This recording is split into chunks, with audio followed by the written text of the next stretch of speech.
Hi, welcome to the Naga Sake Podcast, episode 3 now. I've managed to rope another person I know into recording with me. This is how we do it. I think this is how I'm going to keep doing it. Is I'm just going to keep approaching people, not really explaining the whole gist of it and just saying, hey, want to record a podcast with me, and then roping them into the call. Um, Today with me, I have someone who I don't know as well as the people who I've recorded with so far, Chemo Terepy. So I only Yeah, even realized chemotherapy. that's your name recently. By the way, I thought it was chemotherapy until very recently. Therapy, yeah, it's because it's a really fucking dumb old Homestuck reference. I'm just stuck with it. Oh, so I was right when I looked at your character and I said Homestuck. I was fucking right. Yeah, I know nothing about Homestuck. I've purposefully avoided it. But I just looked at that and I was like, I know what the fuck that is. if my square glasses gave it away. I don't know. It was just the hair as well. Like even though that's the hair that the top of it is like what you get from Hilux, the Alex, black hair also. Is that how you pronounce it? Also, not to what be, black hair? not to sound, I'm about to sound racist, and I don't mean to. Your English is amazing. I expected you to have at least, like, you sound like an American, straight up. Like, Oh, really? Wow, that's pretty high praise. I've been ever since I was a kid. I've been bullied the shit out of for speaking like this. In the Philippines, if you speak like this, they'll fucking mercilessly poke fun at you. well, I imagine you have your own language that you should probably be speaking day to day and not English. But fucking fun. The fucking language sucks though. Every like if something is like spoken in English, it takes like 3 times as longer to say in Tagalog. It sucks. So what? You're just impatient. That's Yeah, fucking like I got things to say. I got shit to do. Twitter must be a lot. It must be a lot easier to deal with Filipino Twitter if you just can't say as much dumb shit. Yeah, I basically have zero like kind of like presence on Twitter when it comes to like my personality. I try to like avoid like kind of like what do you call this? See, the crazy thing is, you found me, I think, on Twitter. Was that where you found me? No, Where did you find me? no I found you on YouTube. I was just like fucking around in the talk show boy comment section. I have Oh this ritual Lord, where I God, I'm airing out all my fucking dirty laundry. Last time I talked about drama between two of my friends. Now we're talking about talk show. I like talk show boy, I do, but the community.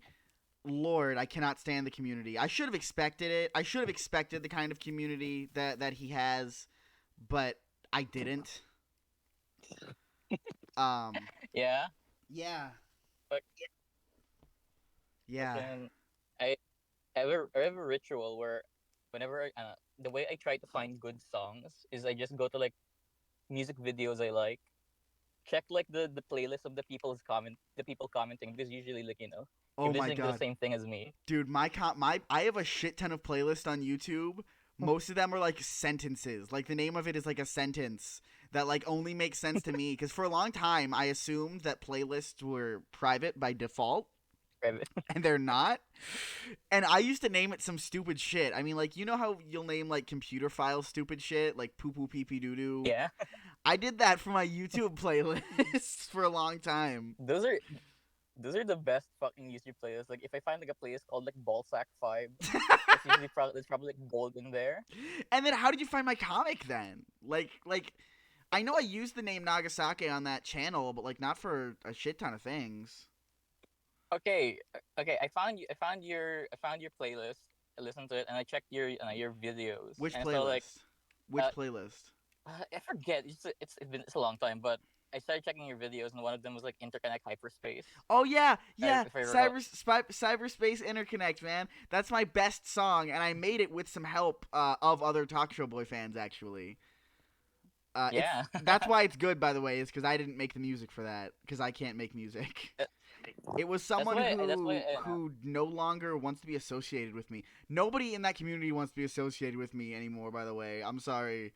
Um, so technically, I'm the only one that made any of my songs, even though I did have anonymous collaborators.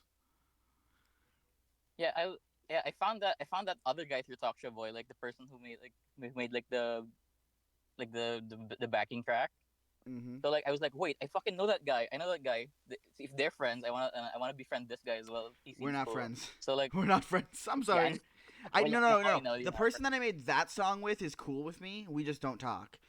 It was a different song where Yeah. the one person straight up doesn't want to be associated with me. Oopsies. So like I found your Twitter link like somewhere in your channel. I found your Twitter link and I messaged you like, hey, fucking interconnect hyperspace rocks and also Deezer's fucking hilarious. Oh my god, I forgot how you found me. To be frank with you, I could have swore that you found me through the blah blah blahs. Blah, blah, blah. Yeah, no, Because I know you yeah. like those. I think that's how. Yeah, yeah. I drew a fan art of blah blah blah, and that's why you're. That's why I sort of like gonna like appeared on your radar. You started talking to me after that. I'm an asshole because it really does take other people showing interest in my work for me to pay attention to them a lot of the time, and that's not even an excuse. There's a dude who I know. His username is El Ceviche. He doesn't. He used to use his real name publicly and no longer does, and I can't tell if it's just because he wants to hide it or if he just thought of a more interesting username. So I'm gonna call him El Ceviche for now. And me and him have been part of a Yeah. comic community for a long time. I could go into the history of that actually, if you want, after I'm done with this. And I haven't Yeah. read his comic still to this day, despite he's made like 600 pages, dude. It's like an epic, and I've just not looked at it. And I have ADHD, and I'm a lazy piece of shit. So I'll sit down to Like, read, and then I'll sit down to read, and I'll read like one page, and then I'll get distracted. That's why I haven't finished reading your Pina comics. Still, I've read some of them, but like out of order and shit. Um, yeah. and it took this dude. He used some of my characters in his comic because his comic is like a huge crossover thing. Like his characters will turn into like Star Trek and Star Wars and Lord of the Rings characters. And he used some of my characters, and I read those pages and nothing else. I'm a fucking asshole. I know. It's fine. You know what call this. You know, everyone's gunning out for their own self interest. No, but I do like comics though. Every comic I've read, I've liked. It's just sitting down to actually read it that's hard because I haven't taken my fucking meds. I've been like working my way through the first volume of Pokemon Adventures for 2 years. Like that's like the old ass manga, right? That's the first like. Yeah, it was the first manga, Pokemon, where, like, the first Pokemon comic, which I fucking love. I love it, dude. This is what Pokemon should have been. They're like wild animals. They're like monsters of folklore. It's everything in the Pokemon anime and even some of the comics are still better than the anime. Everything in the Pokemon anime nowadays is very stilted and it's very repetitive. And the comics didn't feel as stilted and repetitive. It felt like a story in the world of Pokemon, but it doesn't feel like it's doing the same shit over and over again in such like a rigid way. Yeah, I think for in terms of the anime, I think it's kind of Team Rocket's fucking fault because I feel like they really like drag down the pace, even though they're kind of the best part of the show. I mean, they're one of Fucking like several things. I mean, every episode of the Pokemon anime is the same episode over and over, like straight up. And the fights are like not animated very well. And I love Pokemon, all right, but the anime is dog shit, and I'm not gonna. No one can convince me otherwise. Pokemon. The Pokemon anime is sort of like it's sort of like the early episodes of Yu-Gi-Oh, where it's like they're just sort of just like making up shit. Like, you know, like in the real game, you can't go like, oh, Pikachu, like burrow underground so you can hide from the guy. That's not a thing. Honestly, I think the issue is they don't make up enough shit, to be frank with you, because I feel like Ash is basically just going through the video game over and over again. In the Pokemon Adventures manga, they do interesting shit. Team Rocket fucks with a Mew and makes it... Not a Mew. Fucks with an Eevee and makes it so the Eevee can switch between its evolutions at will. That's fucking cool. It's fucking crazy. I wish they'd add. Cool. The issue is though that every time I see like a new interesting concept in the Pokemon Adventures manga, I say manga. You know what? I say manga. You can't stop me. Every time I see a new interesting idea in the Pokemon Adventures manga, I'm like, damn! I wish they did that in the game. I wish that was like a special Pokemon in the game, because the games aren't averse to using special Pokemon, right? Like, I love the Let's Go Eevee and Let's Go Pikachu. I love those games, right? And the Eevee and Pikachu in those games are special, right? They could easily have a special Eevee that has the transformation power. Or like there was this. I'm sorry, I'm rambling about shit. I tend to do this. There was the one gym leader, the fire one. I think his name's Blaine. He's a scientist, and he worked with Team Yeah, like Rocket. the bald guy. And he worked with Team Rocket to make Mewtwo, I think. And I think at some point in the comic, he's able to track down Mewtwo because he has a link to him because his DNA is in Mewtwo, like a psychic bond. Oh, but he made it. That's fucking awesome. Yeah, it's cool. Or like Red gets lost in the Safari Zone, and a Nidoking almost fucking kills him. Like Pokemon are dangerous. They don't get cartoon physics. If a giant poison rhino rabbit wants to gore you to death, run away. Yeah, there's like this one like panel where it's like an Arbok gets like cut in half. It's like pretty infamous in the community of like, oh my god, the Pokemon manga is like so dark. The Pokemon actually fucking. The thing about that is it gets less violent as it goes on. The danger is still there. It's just not as gory about it.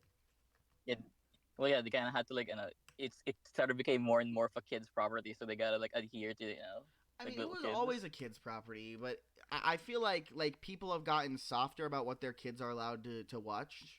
Like I sound like a fucking boomer saying that. But like, I feel like I don't know.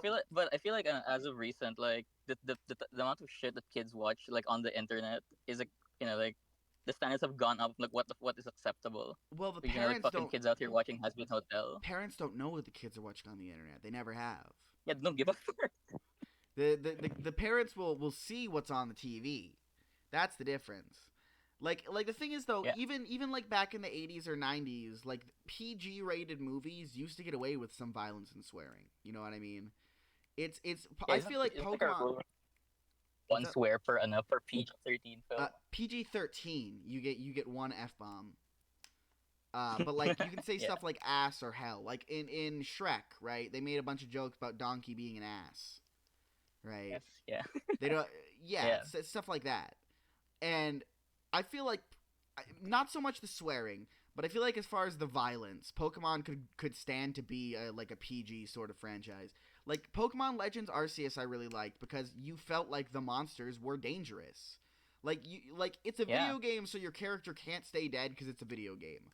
But when your character gets knocked out in the middle of fucking nowhere, you get dragged back into town. You know what I mean? You don't just run back to a Pokemon Center. You don't black out or white out or whatever the fuck. Yeah. The text is. So man. You guys want to say? You were about to like go off on like a tangent about like you were asking if it was okay for you to go on this like big ass tangent like a few sentences. Oh yeah, the history of this sort of comic community I'm in. All right, I love talking about this. Yeah. So I'm gonna send you on a journey. Let me wet in my throat.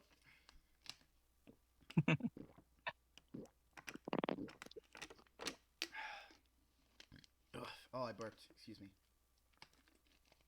So back in 2005, how old are you, Chemo Terepy? You're an adult, right? You're in college. Yeah, I'm an adult. I'm like 22. 22. Like I'm be 22. I am 22. Yeah. It's my birthday. Happy birthday! Hey, happy birthday! So in 2005, you would have been 3 or 4, right? You would have been 3. Yeah. Right. There's an art collective, a Slovenian art collective called Zek Crew. And, oh, excuse me. Holy shit. This 7-Eleven hot dog, I can taste it every time I burp. It's fucking disgusting. Slovenian art collective called Zek Crew. One of the people there, Ziga Aljaz. He likes it when I mispronounce his name is the funny part. He wants me to call him Ziga Aljaz instead of Aljaz. I don't know. He's a weirdo. I love him though.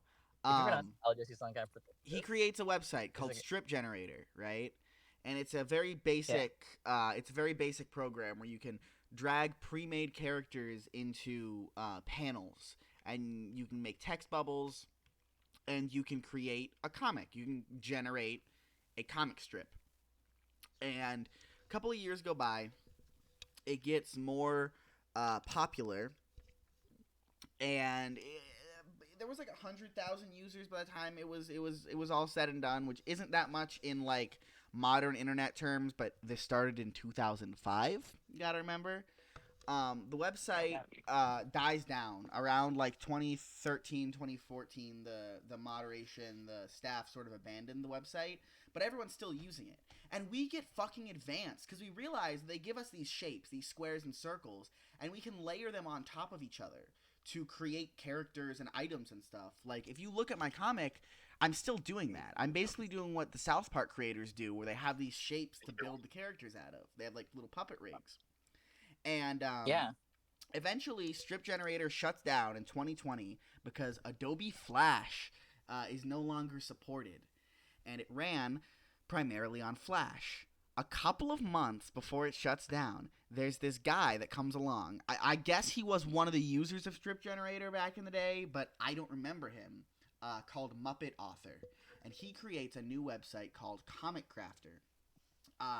We don't have anyone's permission to do this whenever he starts working on it. We eventually get permission from the original website programmers to recreate the system, but we weren't allowed to copy their code. Like, we had to do it from scratch. It's a very simple thing though. It's literally drag items onto an area and squash and stretch them and layer them and stuff. That's kind of weirdly obtuse. Like they're giving you the permission to basically copy what they did, but they don't want to give you the source code. Yes. It's just like it seems like they're just like lazy. Oh, they are lazy. They shut down the site because they didn't want to. The site was too popular for them. They couldn't handle the maintenance and like the moderation and shit, so they just abandoned it back in the day. But I That's a find fuck ass reason. I find Ziga Aljaz. I find his contact information. This man is a hero to me. This man is the reason why I got into art. This man's art style has influenced my art. And now he's my friend. He's my colleague. He sees me as an equal. I'm making an animated music video for him. He asked me to make art for him. It's fucking amazing. I want to get him on the podcast one day. It must be fucking surreal to have like someone you look up to, like to be like standing shoulder to shoulder with them. How do you think I felt when I talked to Talk Show Boy for the first time? Yeah, dude. I was like, my mind was blown when I saw him in the comment section of fucking like. No, I talked to him. I DM'd him on Facebook before he got like bigger. Cause he's gotten more popular in recent years. Like back in 2016 or so, whenever I first found him through Pan Pizza, which is where most people found him. Yeah, because like Pan Pizza. Pan Pizza yeah. was like wholly responsible for reviving Talk Show Boy. Yeah, so I've talked to him. He's seen Cyberspace Interconnect actually, and he liked it. That made my day. Yeah. But me and him, we aren't friends. Like, I know of him. We've interacted. Me and Ziga Aljaz, though, we talk on a day-to-day basis, like, about our lives and shit. It's fucking amazing. So I got his permission to use the original set of characters. But here's the thing. Those characters are de facto Creative Commons. Because the original Strip Generator terms of service said that you got permission, like you had the rights to everything you made. It was joint rights between Strip Generator itself and the user. So you could sell your stuff. You could reuse any of the items that you've used in your comic. So every asset in that library, I have permission to use however I want, meaning that I can also use them to make Comic Crafter if I want. Really, at the end of the day, I didn't need his permission, but it's cool that I got it, and I talked to him. So now Comic Crafter is what I make my comics on nowadays, and El Ceviche is this other dude, the only other person that I know of that's making an ongoing series. Still, there's other people in the community. It's a very small community. I would love to introduce you to Comic Crafter. I think you'd find it interesting. I don't think you'd use it for most of your comics because it is a very obtuse system. It's weird and finicky, and it's like it's an acquired taste. But I think you'd have fun messing around with it every once in a while. Yeah, it's sort of like it's like sort of like an art challenge of like what can you make with these like shapes only. Well, like I said, you can squash and stretch and layer them. I mean, you've seen what I've done in Kill All Boneheads. Yeah, I have a question by the way. Where do the comic crafter community congregate? Because I'm assuming Discord wasn't a thing back in like 2005 or whatever. So, like, where did you guys what was your home base? Strip Generator, back when Strip Generator was a thing, that was it. You could comment on people's comics that they uploaded, and there was a direct messaging system. That's what we had. We had forums. Back in my Oh day, Sonny, yeah. websites had forums. I kind of forgot about that. The fucking like game facts and stuff. They used to have forums. Like nobody like forums kind of don't exist outside of 4chan anymore. But everyone's page was sort of formatted like a social media page is the thing. So like anytime you commented on someone's post, it would show up on your page. Anytime you published a new strip, anytime you replied to someone's strip, etc. So strip generator itself was its own sort of way of congregating. Nowadays, Comic Crafter does have a messaging system, but it's really finicky, and like you can only message people. Oh, excuse me. You can only message people who follow you, and it gets added to like a big like group chat thing that anyone can look at. I think it's weird. Nobody uses it. I'm probably gonna ask Muppet Author to remove it because we have a Discord, and there's a link to our Discord. Yeah. On the front page of the website. A big issue is that I'm scared. I am concerned about this becoming popular, right? Because Yeah. I'm the only moderator on there. I have the power to delete people's strips, right? That's it. There's no reporting system, there's no terms of service, nothing.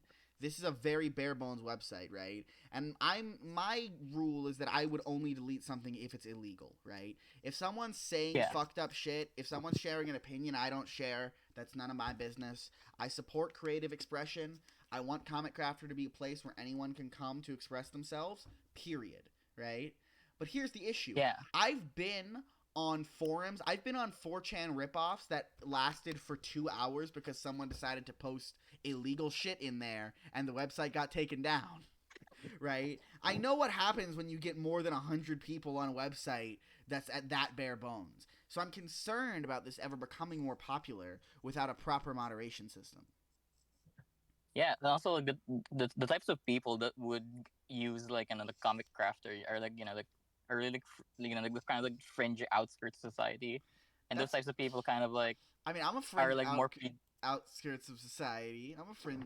yeah, me too. Fucking if I don't know, But the thing I'd is, quit Twitter if I could. the strip generator community is very wholesome. There was a lot of old Yeah, people. It was an international community. Um,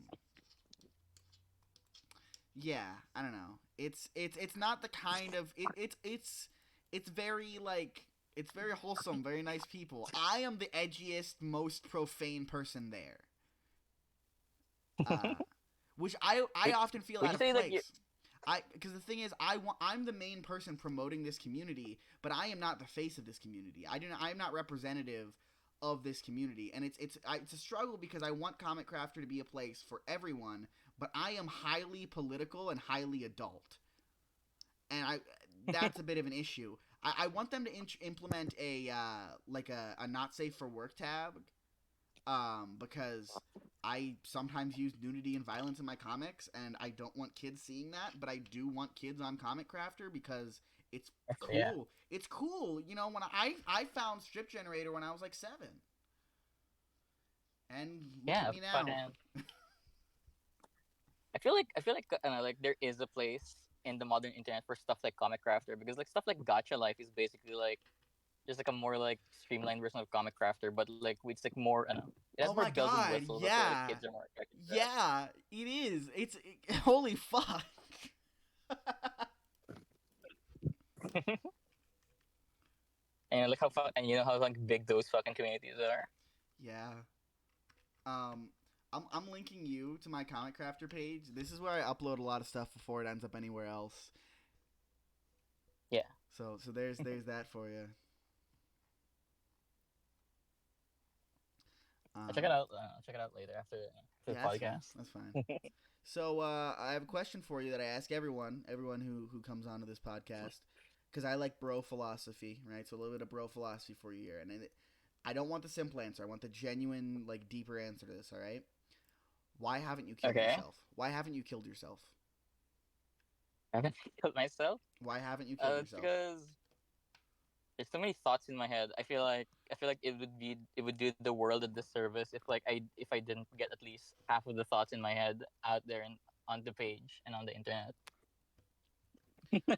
So what Is that happens? is that my What happens if you get all of your thoughts out? What happens when you have nothing left to contribute to the world? Then do you end it? that sounds impossible actually. I feel like I'll never run out of thoughts. But if the day ever comes, I might just like pull a Hunter S. Thompson. Like yeah, fucking. I might just fucking gonna I like do what he did. I recognize the name, but I don't actually know who Hunter S. Thompson is. Let me Google it. Is he's the he's like the fucking guy from Fear and Loathing in Las Vegas. I've never watched that movie. Or is Oh. it? That's a movie, right? I think I it's think a it's movie. Oh, it was a book that got turned into a it's a movie. movie. So, yeah,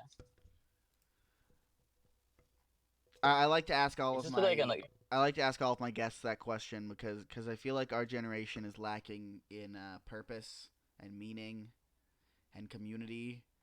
yeah Basically, all the things you need yeah for I know, self fulfillment. Like we have food and shelter, but we don't have like self fulfillment sort of situation. yeah.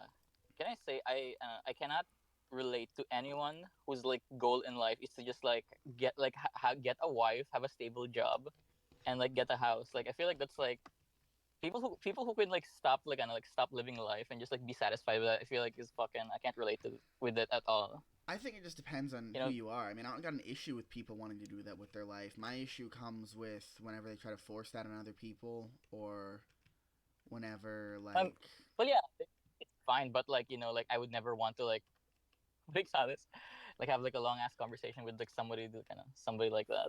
I don't know. My best friend is a very simple. My best friend, his name's Jake, is the simplest man you'll ever meet. He is a programmer who wants nothing more than to own a house and have a wife and maybe some kids, and he's cool just living that life.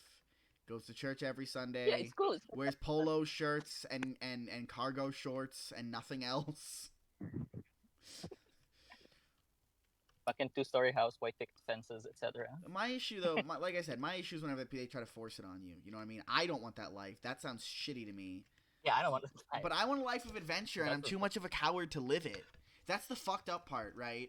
If I was just living, if I was, if I, if I was just living my life how I wanted to, I would run away after we got done recording this and hop on a train and never look back, man. Because my brain has been poisoned by folk punk music. dude. Yeah, fucking. Have you heard of this guy named fucking Vagrant Holiday? I've not actually. He's this guy that vlogs himself like going to like different countries and basically spending no money. He's just like living in the forest and just like making snarky comments on everything. It's really entertaining. He's basically like doing like exactly that. He's just like he goes to Japan like just like eats bread, looks around, looks around, fucking sleeps in the trash. It's really fucking See, awesome. I don't know if I'd go to other countries doing that. That's scary. That's how you get sent to a fucking You got, Slovenian prison. I want to yeah, travel he got around fucking my mugged. own He got country. I want to travel around America. yeah. Train hopping is was the fucking term, right?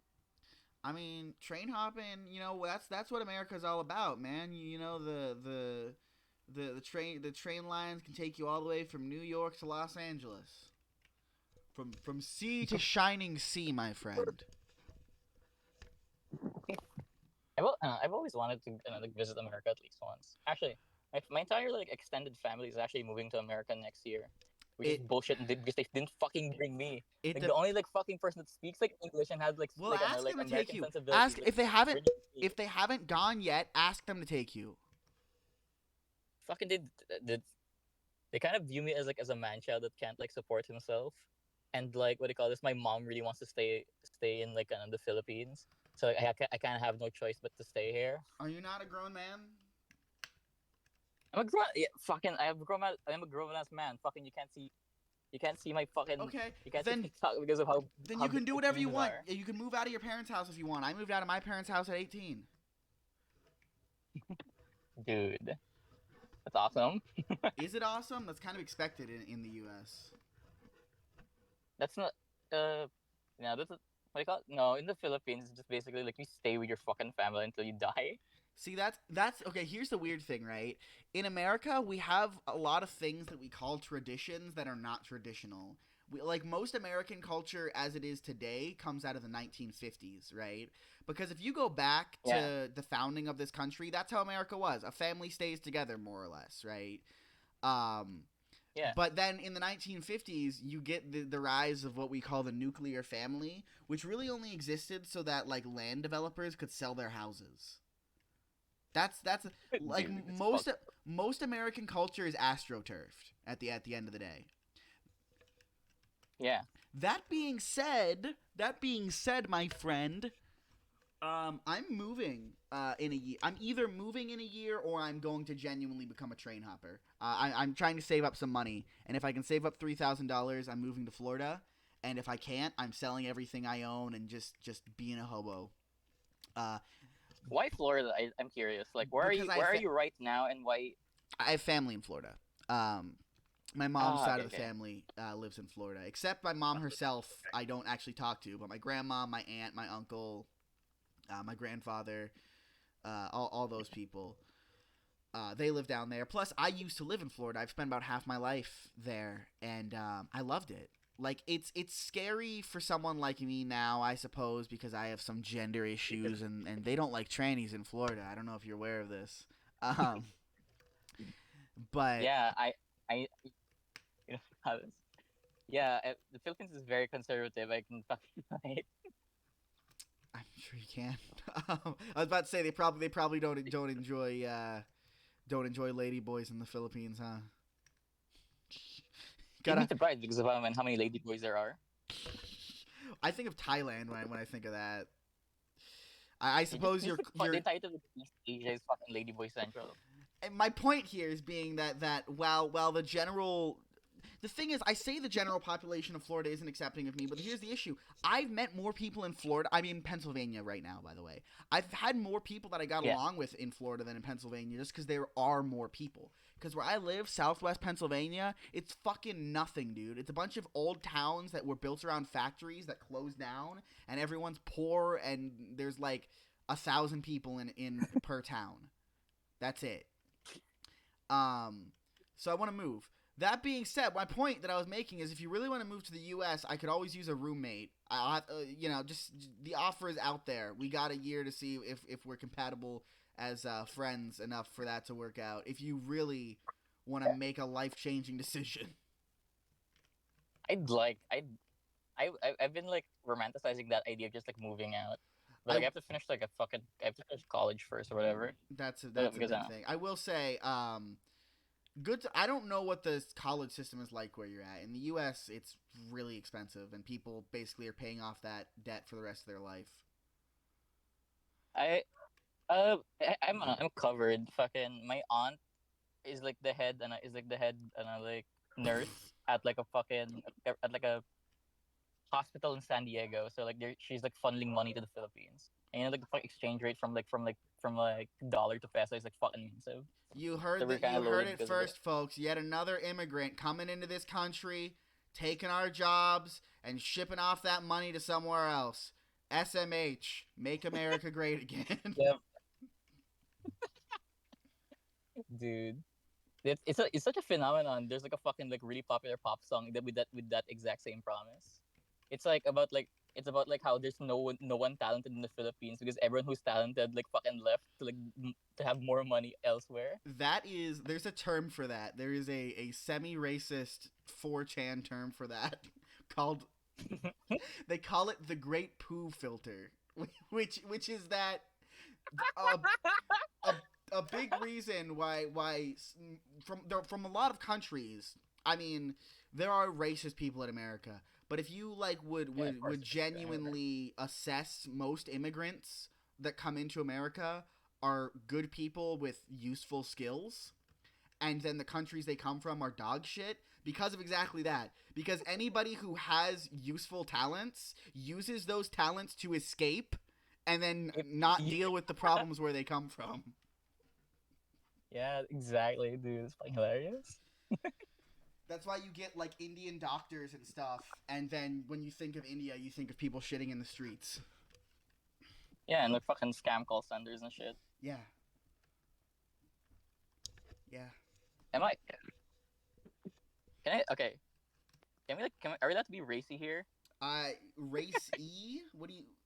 Don't say any slurs, or if you do, be I funny guess about it. I say India is probably like top five like countries I want to visit the least. That is totally understand. No. It depends. It depends on who you are. I Yeah. understand why India Oh, would be low on the list. I will say I'm not editing any of this, so be careful what you say because I'm too lazy to edit it. I'm sorry. I know I was fucking gonna say yes because India is kind of a crappy country, especially if you're not rich.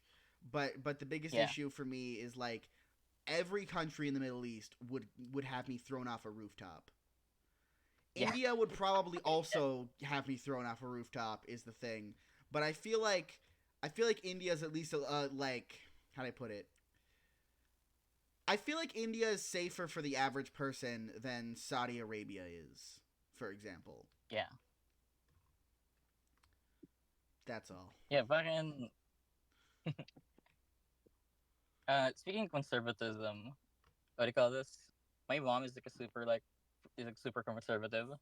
I used like 21 is like the age like the voting age here in the Philippines. And like she asked me like who was I gonna vote for, right? I And hate like when that I said shit. like who yeah, I know. I was I was trying as hard as possible not to say it. But like when they like fucking like wrung it out of me like and like which party I was voting for and I didn't say the conservative one, she cried. I was like, what the fuck? Just This is why I just lie. want to say it. This is Just the fucking lie reaction to though. happen. Just lie though, dude. Like Uh, at the end of the day, I she can should have. think whatever she wants about who you're voting for. When you're in that booth, nobody can see what you're doing. I should have. Fucking, I'm not used to like lying like that. I mean, I've it's been raised to be a good boy. the issue is democracy only works if people. Well, first off, I mean, democracy only works if you don't have corrupt government officials. But But yeah, of assuming course. assuming the government is doing its job, which it's not anywhere, um, um, democracy only works if people vote what they actually believe. You know? Yeah. Yeah, yeah, dude. Saw. Uh, what else do we have to talk about? If Uh, there's too much silence for too long, I just start screaming dead air over and over again. Cause it's I have an interesting anecdote about this girl I used to date. ooh you talking about girls? Dude, fucking girls are so fucking awesome. Yeah, girls Anyways, are girls are icky. They have cooties. I met this girl in high school. I was 17, she was 15. Uh-oh. Uh, You're gonna get canceled on Twitter. Age gap. Yikes. I know, but like okay, we met at like the book club. We met at the book club, and then we started dating after that. But I was like, she like broke her foot. She broke her foot, and she was just like chilling there. And I took that opportunity to like get even closer to her. And then like she started just telling me a bunch of random stories. And one of them was that her dad was a fucking king. Well, not say kingpin, but like he's like pretty high up like the drug ladder. And like his dad like fucking sells like weed and like fucking like meth and shit. And like in like the vicinity of the school. And it's like, what the fuck? Why are you telling me this? Maybe to get you to leave. It's Maybe she fucking wanted you to leave her alone, and that's why she said it. no, that's the Maybe thing. she It's was trying to fucking. scare you. I think she's being because we dated for a year after that, and You are a I met the fucking dad psycho. You are insane. You are mentally ill. You would for dating never for like for dating. dating the I daughter was of the a first drug it was kingpin. the first Yes, girl to you put express like yourself they in. liked me. So what was I You put supposed to do? yourself in so much danger. What you're supposed to do is put your fucking safety first. I did that. I did that. I was stupid. I was like 17. Come on, we all fucking did stupid shit when I was 17. I do not regret no, never mind. I can't say that because I don't regret anything involving relationships from when I was 17. Yeah, The issue is with a lot of my relationships was the issue is that my girlfriend's parent. So my first ever girlfriend when I was 13, my mom hated her parents, and my mom kept us apart in a really fucked up way that I'll go into at some other time when we're not recording. My second yeah. girlfriend, her mom hated me to the point where I had to sneak over to her house when her mom wasn't there, just so I could see It's her messed up. outside of school. And I did. I love this girl, man. And Yeah, At one point, her mom caught me at her house, and I got the cops called on me. And then I didn't talk to this girl for about a year. But in my head, we had already talked about what would happen if we couldn't communicate. We were like, all right, whatever happens, we will wait for each other. And whenever you're 18 and no longer under your mom's thumb, we will get back in contact. We will live together. You know, I'm still gonna love you. And then she breaks up with me, not by texting me because she couldn't text me because her mom checked her phone, but one of her friends, one of our mutual friends, really my friend. That's a lie. It was my friend who just happened to know her. Gets a Yeah. Snapchat message from her saying that she wants to break up with me. And then he has to screenshot it and forward it to me. And that's how I get broken up with. Despicable. How did you know that was like? How did you know it was real? What do you call it? Couldn't Because have I've just been like a psyop from the friend or like? that that friend is an irresponsible guy who screwed me over, but he's not evil like that, man. He's not. Yeah. Like. Okay. He's not like that. I trust him. Okay. So Plus, yeah, that must have been fucking devastating. Was there reasons stated like why she wanted to like break up? kind of. She just changed. She changed as a person. And the issue was, for a lot of girls, I know this might sound silly given how you know me, but for a lot of girls, Yeah. I'm a lot of girls' bad boy phase. A lot of sheltered white suburban girls, they see a man like me who says, I hate cops, and your mom isn't treating you right. And they're like, ooh, he's such a bad boy. But I'm not, like, actually putting them in danger. You know what I mean? Yeah. So that's what they love. And she changed herself to be more like what I wanted, and I didn't realize she was doing that. I thought she was just what I wanted. You know what I mean? I expected her to be honest about who she was, and she wasn't. And she was kind of forcing herself to be what I liked, and she stopped doing that whenever she wasn't seeing me anymore, and she had just changed into a person who I wouldn't have loved the person who she ended up being, to be frank with you. But Mm. I didn't know the person that she was. You know what I mean? Yeah. It's sort of like a hard line to disseminate between like just like because like there's a phenomenon like the more people hang out the more they become like each other, It so it's wasn't. sort of hard to like differentiate the line of like It wasn't of like that like though, just growing friendship, because that's yeah, like versus like natural. yeah what happened. That's natural is the thing. Like my last girlfriend that broke up with me a couple months ago, I've changed because of the time I spent with her. But I wasn't Yeah, changing myself to be someone she'd like. We have common interests that we grew together. You know what I mean? This girl that yeah, I'm that's good, talking about that's the here, ideal. this girl that I'm talking about here was forcing herself to be what I wanted her to be, basically. Yeah, that's yeah, Like yeah, kind I didn't ask her to do that. She was doing that on her own. Keep in mind. Like I'm not some yeah. mastermind manipulator. Yeah, Um, yeah, you weren't gaslighting her.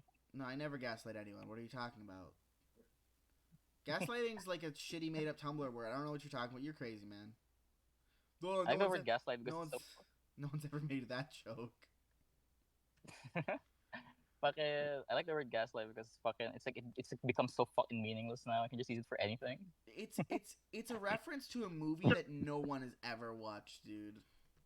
Is it even? I didn't even know that part. There's an old school movie called Gaslight about an Yeah. abusive boyfriend, um, like drive like making his girlfriend question reality, and a big part of it is they have this lamp, this gas light, that he slowly turns down the brightness of as the movie goes on, and he convinces her that he's not. Ah, okay. Yeah. That's, that's actually a really good fucking answer. They're a good icebreaker. Hey girl, did you know that the term gaslighting comes from the Gaslight. 1925 movie Gaslight? Yeah. Right? Uh, but I kind of want to go back to the anecdote of like the girl because apparently I didn't know how much shit I was actually in. Uh, Yeah. because like the what do you call this? The more we talked, like the more like dangerous her situation became. I realized because like apparently her grandfather is like a senator in like the current like like the current like political party. My guy, you are and giving me so like much interesting content. I love it. yeah, fucking and like apparently like like there's like a cross wires type deal with like the senator sort of like turning a blind eye to like the son, which is like the drug dealer and shit. So like apparently there's like cross wires Mm-hmm. there. So So, that actually got caught a while back. the whole She got system caught, but wasn't like, taken down. That was one person that got caught, most likely. yeah, yeah, just one. Yeah, exactly. You never catch everyone.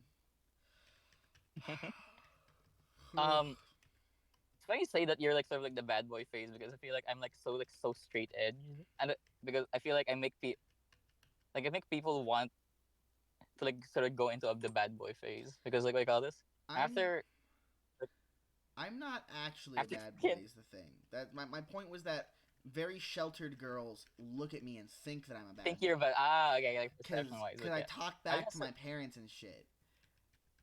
Like it's not like I did anything actually dangerous. It's not like I was like a criminal or anything. yeah fucking after we broke up she became a lesbian which is I'm happy for her. I'm not, man. You know how that shit hurt. That shit Why? hurts. Whenever your ex girlfriend as a man becomes a lesbian, that hurts. Cause it either means A, that you made her question if she even liked men because you were so shit, or B, um, like the love that she felt for you was fake and forced. Like she didn't actually find you attractive. She just acted like she did. Yeah, I think I might contribute to that because I really have like this like horrible thing when it comes to like intimacy. Like I have like a huge like fear of like touching people, I love and touching like and people. that's the thing. It's like a weird thing where it's like I want to touch people, but like the fear is there. It's like I'm Ooh. like afraid of like what are the ramifications. So it's like this weird like push and pull of I want to but I can't. I mean, it's good not to like be creepy and handsy, but if someone's okay with it, there's not really an issue. I mean, I'm glad that you didn't end up getting into anything serious with your fucking crime boss's daughter girlfriend, but like It was okay. in general, if everyone's okay with it, there's not an issue, I think. You know, The reason I wrap your dick up, you know, don't get anyone pregnant. But other than that, actually the breakup actually sort of like related to that because like I was like 17, I was like turning 18 at the time, and like she was like making jokes about like how like in a year like I'll be a creep for like dating her, and like ugh. she was like alluding to like hey on your birthday let's go to this like spot where like I know my grandfather used to live but like I have like access to there like this like remote location where we can meet up. I was like on my birthday I was like okay, so like I got really fucking scared That because sounds to like me. That sounds to me like she was gonna try to induct you into her dad's gang or some shit. okay but my methodology was like she wanted to have sex with me so I was like okay Nah, I want to nah. If be she wanted to have sex with you, she would go to your place. She wouldn't go to some like family property.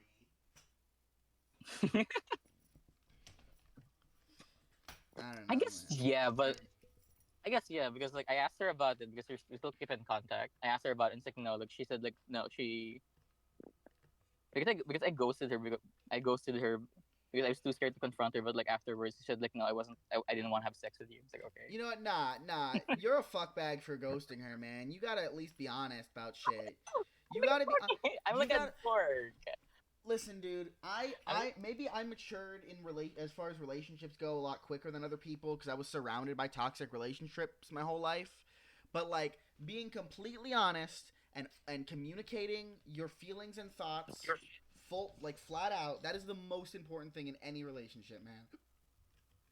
well, like now I know. It's like relationships are kind of like pancakes. Like the first one always ends up kind of like a bit fucky. I don't know, man. I was pretty good in my first relationship. That only stopped because my mother ripped us apart. When did you fucking start getting into relationships? I Because was like fucking I'm a late bloomer. I got into well, I'm an early bloomer. I got into my first relationship at 13. I also lost my virginity to that girl at 13. Absolutely Okay. insanity. That's the thing. Okay, that's the thing. All my fucking friends are like these like fucking loser virgins with like fucking like low and like with like undefined chins. So like when people tell me that like the average age where people lost their virginity is like 13 to 15, it's like what? I was like my mind's blown. Like what the fuck? Where was Dude, those women I'm when I was not in I'm school? not some like alpha Chad fucking I know fucking you're not. I like know you're not. That's the thing that fucking baffles me. you That see baffles me because this is the average apparently. I'm Like I'm like I'm no virginity at that age. 13 is not average. 17 or 16 is about average.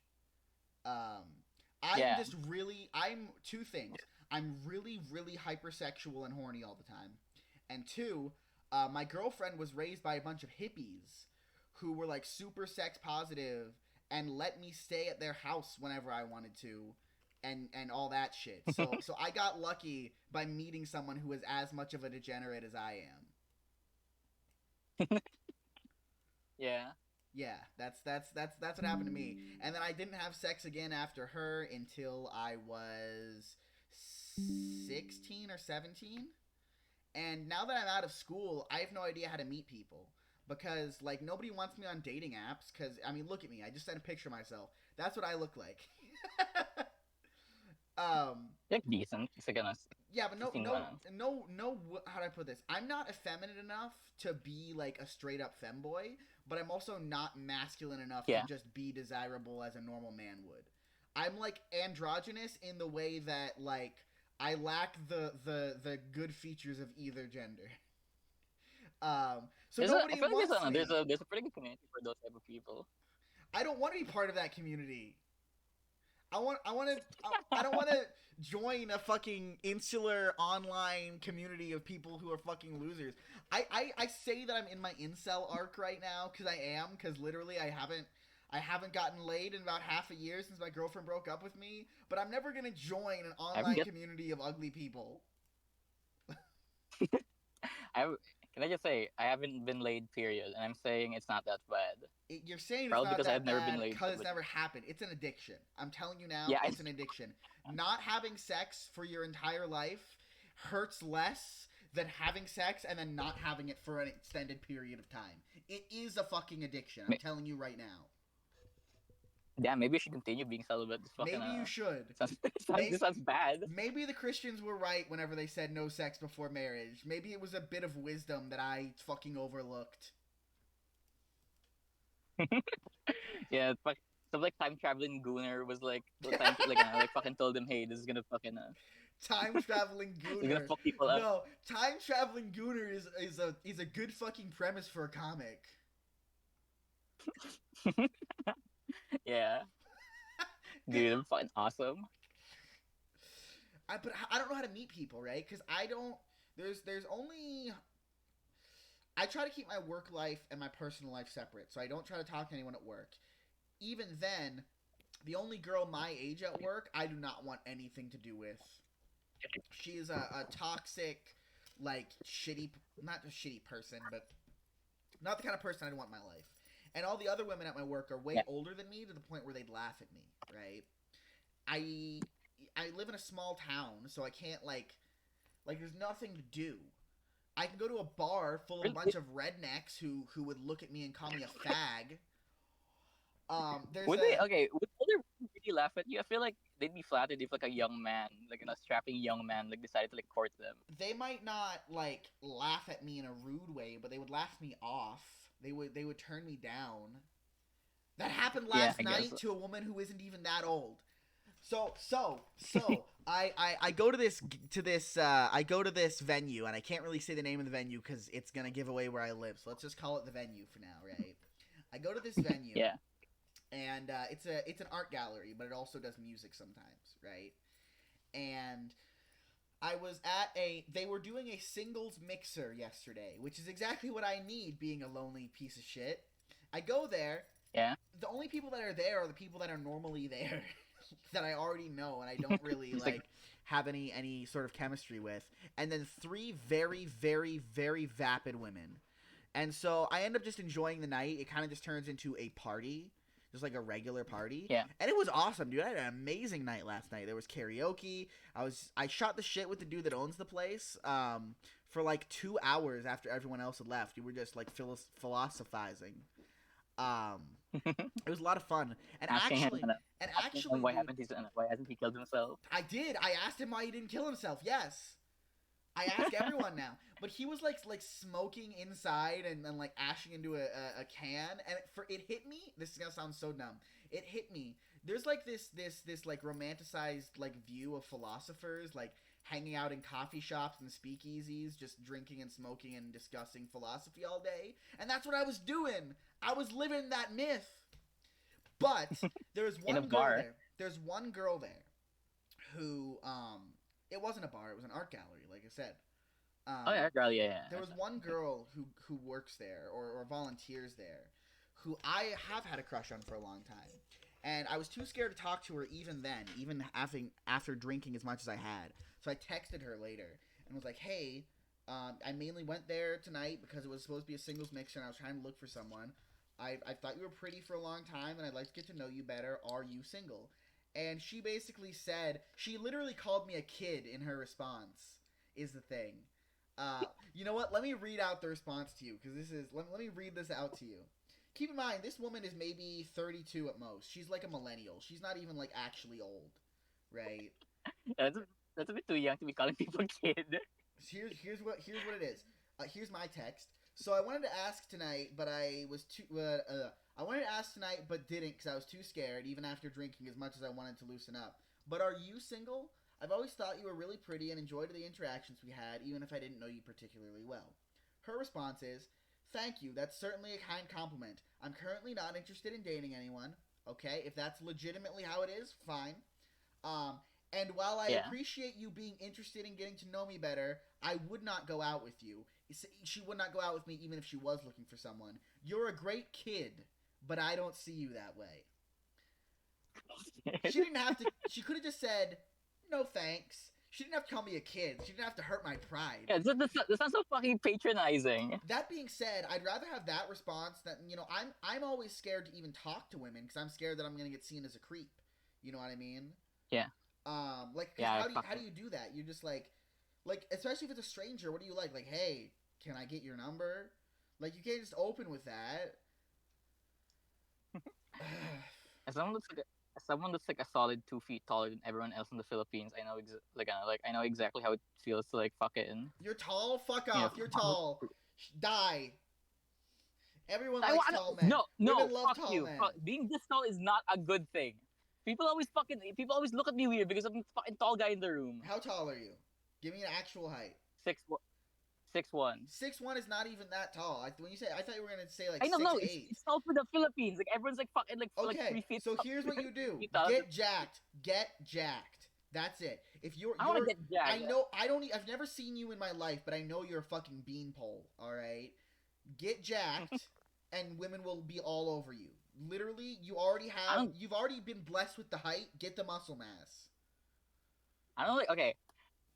Get it like really buff guys is like for me it's like the least attractive body type. I don't want to look like that. Why do you give a shit if you find yourself attractive? I don't know. Fuck it. I don't want to look at the mirror and like look at this. Oh yeah, this big guy. Okay, have you ever thought about this? You only have to look at yourself when you're looking in the mirror. Everyone else has to look at you constantly. Think about how they feel. I say this while refusing to change the way I look for anyone. I'm a fucking hypocrite. I've always used this philosophy when it comes to like appearances. Like if it if it takes like being jacked to attract someone, and like me not being jacked would not attract the same girl, I probably wouldn't have wanted to date them in the first place. Here's you get what I mean? Thing, though, I don't necessarily want to date anyone right now because I'm moving in about a year. I want this meaningless sex and hookup culture that everyone's always complaining about. Everyone's always here's the thing. Everyone is always complaining about, oh, I don't want meaningless sex. I want a real relationship. I hate hookup culture. And I'm like, what hookup culture? Where is it, bro? Why haven't I been invited? I want to have meaningless sex. I do want a relationship as well. I'm a very lonely person. But I realize just from like a practicality standpoint that getting into a relationship when I plan on moving in a year is not a good idea. You know what I mean? I can wait till I've moved before I find a real relationship. That being said, I want a hole to stick my dick in. To put simply. He's like whacking off, not doing it for you It's anymore. not the same, man. I'm telling you, it's an addiction, and once you've felt the real warmth of a human body, nothing is good enough. A sex toy that's perfectly anatomically accurate is still not good enough. It's not the I'll same. trust you as a sex expert, as like a 22-year-old virgin. 22-year-old Also, can I just virgin okay? versus 22-year-old virgin versus 22-year-old fake cell. Okay, wait. Can I just like defend myself for a bit? For okay, I'm not judging I've you because you spoken. haven't found women, No, dude. no, no, It's and hard. I just want to like, I want to just like throw out a theory for like why is it like this? I've been speaking in primarily English and not my native language since I was like fucking 9. Well, that was your Fucking first nobody wants to mistake. talk to. Nobody wants. Yeah, I know. Nobody wants to talk to someone that's fucking speaking a different goddamn language. That's why my social skills are so fucking low, and like no woman wants to talk to me. Speak the fucking language they speak where you live. That's It's the first the step. fucking the fucking language sucks. It's like so hard to How do speak. you go about Everyone your makes day fun of. if no one else is speaking English? What are you doing? It's only That's the useful thing. if other That's the thing. It people are. took me years. It took me years to find like 4 people in the Philippines that also primarily speak in English, and they're like Okay, my friends, and they're also fucking virgins. so then you're only handicapping yourself. You say that you save time. That's your excuse that you save time, which is fucking dumb. Um, if you can't speak it with anyone else, you're not saving time. You just sound like a retard when you talk. That's what ends up happening. What? So you I know English. know, but You know English. So you can speak to people online easier. You can go on 4chan and bitch about getting no bitches instead of talking to bitches in Tagalog. Have you ever considered that? fucking what do you call this? Um, okay. In fairness, I this probably would have been easier to like shift like speaking in like my native language. Like it would have been way easier to shift when I was like 10. I've been doing this for years now, so it's like sort of like I'm at a point of no return. That's horrific. That's horrific. You need to move to America. I couldn't imagine living a I life. know. I need. I couldn't imagine living a life where you don't speak the fucking language where you live. I can speak the language, but I sound like a fucking dumbass. Exactly. I couldn't I remember just imagine like like a white dude born in the U.S. who primarily speaks fucking French or whatever, and then when he speaks English, he sounds like a fucking Neanderthal. Me, where bathroom?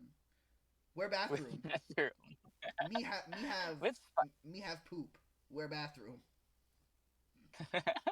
it's not that bad though because like not having a girlfriend like again I've never had sex so like I'm not jonesing for it like you. Correct. But the loneliness must No, still be an no, I issue, meant I dude. never had Because sex. I've had a girlfriend before. loneliness is still an issue. At least for me, it Yeah. is. Loneliness. Sometimes you have that urge to just like hug a warm body. It doesn't matter who it is. Facts. Or probably a Facts, woman. brother. Facts, brother. Preach. I Shout outs to my homeboy Mark. If he got a girlfriend recently. Fucking shout outs to Mark. Mark got a girlfriend and he won't snuggle me anymore. No, no, it's not like that. It's only gay if you kiss or have sex. Homies can snuggle. It's all right. What was that fucking? That was the old thing where it's like it's only gave the balls touch, or like it was like the old ass meme. Yes, but like genuinely, having gay sex is still gay. That's the balls are not a factor. Dude, But you can snuggle with someone without it being gay. Women do it all the time. I I wish. Yeah, I'm so fucking jealous of women, dude. They just like fucking like hug whoever they want. There's only one way. I mean, okay, there's only one way to change that, which is for men to start hugging each other then. However, the Yeah, reason why people are more okay with women doing things that might come off as gay if men did it is because a lot of straight men in particular. I'm starting to sound like a libtard. I'm sorry. A lot of straight men in particular, they see other men as a threat sexually. You know what I mean? yeah, In a way where they don't see women as a threat sexually, and it comes down to evolutionary psychology. Because no matter how gay a woman is, she's never gonna have a kid with another woman, right? Um, yeah. like your girlfriend could have whatever the equivalent of hardcore lesbian sex is with another woman, get her fucking asshole inverted with a strap on, and and she won't get pregnant.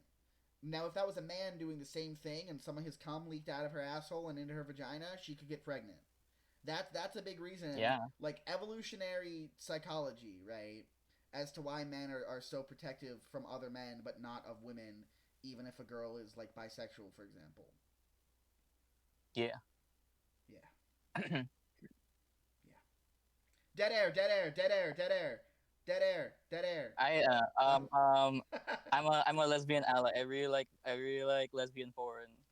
I don't. If I don't see, I have to see a dick going into a hole, man. I can't. I can't with I like lesbians.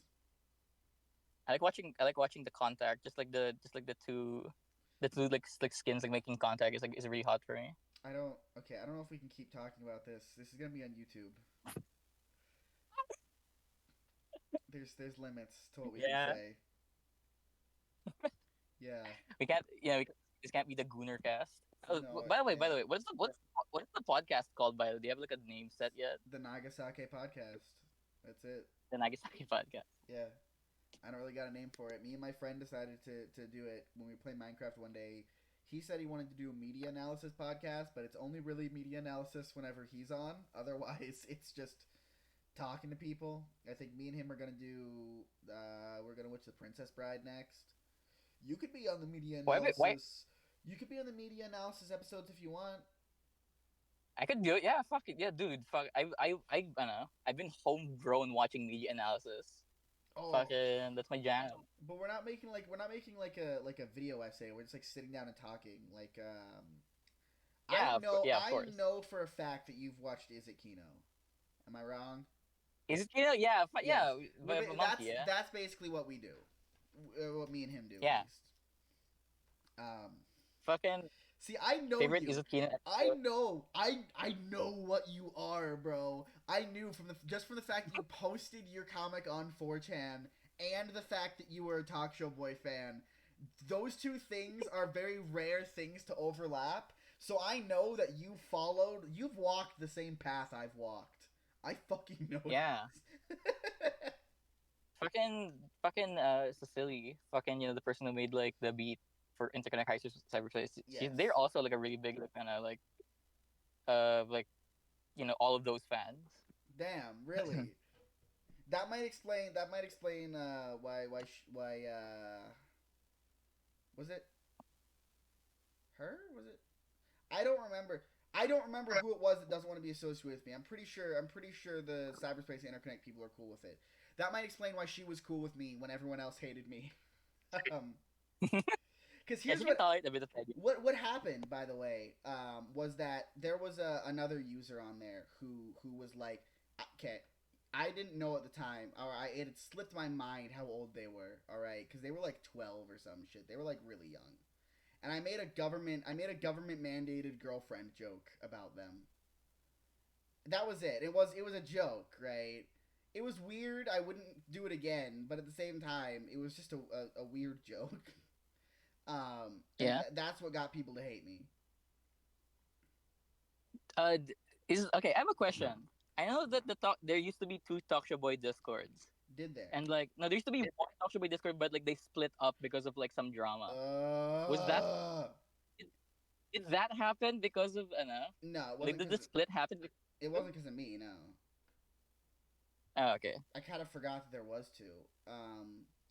I think Yeah, there because was just I think there was just a split in the community's culture. To be honest with you, yeah, because um, I'm in the one that's called the Talk Show Boy Discord, but gay. I don't know. I don't know. I'm not. I've realized that I need to stay away from the fandoms around things I like. I just enjoy the thing now for the most part. I like they're really good. I stick around them because they're really good for when it comes to research. I've been working on like a Talk Show Boy vid for a while, and they have Uh, lots of like really like, deep shit. I mean, have you contacted him? I mean, I've talked to him. No, I've talked to Keith I'm from contact. Keith Party. I've talked to a couple members of Keith Party actually, if you know about them. Yeah, fucking yeah. That's Talk Show Boy's old like group, right? I like them a lot. A lot of Talk Show Boy fans seem to dislike Keith Party, like their music, and I don't get it. Yeah, fucking But it's or not just fucking we like the it's not just Uh, Talk what, Show what the fuck? Boys community. It's kind of every community online seems to splinter. Like, there's a webcomic community.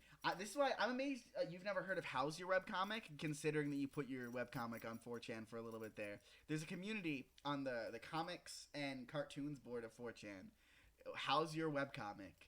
And they're there's so much dumb drama that nobody really gives a shit about. Like, they rag on this dude Betts, who, like, I don't know anything about Betts. I just know that everyone hates him. And I know that they hated. I was a little bit of a lol cow there, but they kind of stopped caring because I wasn't, like, a complete nut job. I was just kind of a cringe libtard. Plus, I'm not really in that community anymore. But, like, it's there's like 15 different splinter discords. Like they'll make a discord that splits off from the main one, and then they'll make another 15? one. Really? That's fucking insane. I don't know if there's really 15. I didn't count, but there's definitely more than 4. There's definitely been more than 4. Yeah. Yeah.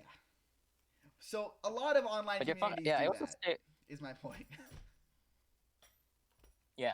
I also stay away from communities because fucking like 90% of the time they don't talk about the thing that they're interested about. They just talk to each other. Fucking, like Talk Show Boy Discord, like fucking the Talk Show Boy gets mentioned like at least like thrice a day and that's it. I mean, have The you rest of seen the rest of the fucking time on the Discord is talking to each other. have you seen the Naga Sake Discord though? I mean, it's the same thing. How often does anyone talk about any of my art? It's fine though. It's small. You can corral people to talk about fucking kill all boneheads if you I want think the to. difference is But that I think that's the equivalent though is if Talk Show Boy ran his own Discord server, no matter what was being talked about, Yeah. if he was part of it, then it is still like relevant, right?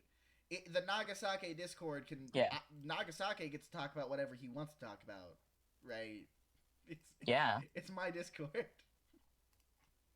And I mostly use it to Yeah, you fucking get to. I mostly use it to like scream about hating my life. The virtual insanity I feel like chat. yeah, I feel like The virtual insanity chat in I feel like that that's the Discord proper is crazy. venting your I feel like that's the proper avenue of venting your frustrations throughout the world. It's just like a small Discord. I feel like it gets a bit weird when you like like put it out there on like social medias. Create my own Discord full of sycophants to tell me that I'm right all the time. It, yeah. We in the Nagasaki Discord are basically the hug box. They don't though. They don't though is the thing. Most of the people in that Discord think I'm a fucking loser, which is what's the funny part. Like Ross and Cirque, they will flat up tell me to my face that I'm being stupid. Yeah, I got yeah. I'd rather have a bunch of like people telling me I'm a fucking like I'm fucking stupid. I don't know. People are always telling me I'm stupid though. I mean, I've been surrounded by hate my whole life. It doesn't hurt anymore. It's just annoying. Like, you know how many times I love getting into arguments on the internet, right? And you know how many times I'll say some stupid shit in Instagram comments just to piss someone off, and then they'll be like, "Well, your art sucks. You should delete your art." Like, okay, bud. Here's the thing. Even if my art was good, they would be saying that. They just want to hurt me, right? I've seen it before. I predict exactly when they're gonna say it, right? Like, it's annoying. It's not hurtful. I don't really give a shit. Come up with a new fucking insult, you fucking twat. It's a low hanging fruit. Like like they'll obviously go for like what they think like it'll hit hard. Yeah, but it doesn't hit Fucking hard. It's just annoying. yeah, it is annoying. That's why I don't talk to anyone on like Twitter if I'm being negative. I only give like kind of like positive stuff on Twitter anymore. Oh, Twitter, dude! I use Twitter for porn exclusively at this point. And my own posts. I use it to look at porn and post my own post, and I don't comment on anything else, except for your stuff. Actually, your stuff, because your Twitter is the closest thing I have. You need to get your own website or start an account on Webtoon or something, man. I know I should. I've been romanticizing the idea of like being this like vagabond, like giant vagabond, where like, I have like no. Oh, shut up! Hold on. Oh my fucking god! I just opened What? Twitter. I just opened Twitter for the sake of this, right? Horrible idea. Never Yeah? open Twitter. Can you guess what the second tag on trending is right now? Probably some like dumb celebrity shit. Lolly. What? Oh, because I know. Oh yeah, I'm a fucking drama monger. I can't get enough of drama. I know why that is. I hate drama. Tell me, but I don't want to get into the drama. I just want to know because it's trending, and that's insanity for me. That's insane. There's a streamer named Vosh who's like this like left wing Oh, like I know about pundit Vosh. that argues. I used to watch Vosh, and then but not because I liked him necessarily, just because I had nothing better to do. Like some of his points, I agree with, but he's just the most obnoxious piece of shit. What I was know. was Vosh defending Lolly? No, he accidentally opened his like the computer folder and there was lolly inside it. Uh, oh my Christ! No comment. I'm not touching that topic on this podcast. At least not yet. There was also horse porn, Real horses or drawn horses? drawn horses. Okay, I will comment on that. I love me some pony ass. All right, I love me some I was pony gonna say ass. yeah. You've seen my Yeah, Twitter. yeah. You've seen my Twitter. I can't hide that shit. Have you been a long time bro? Have you been a long time brony? Yeah, I started watching it when I was 9, dude. I started watching it when it actually came out. I watched it. I like the show. My jacking off to the characters in that show is not exclusive to that show. Every show I watched as a kid, everything that I've ever liked, I've jacked off to. My Little Pony is just one of many. You know what I mean? It's not like a particularly special thing. Yeah, I was a late bloomer. I was like part of the community, but I was just only observing it from afar. Well, I never actually watched the show oh, okay. up until recently. That was I- dumb. I Back wasn't in part of the 2019, I love it.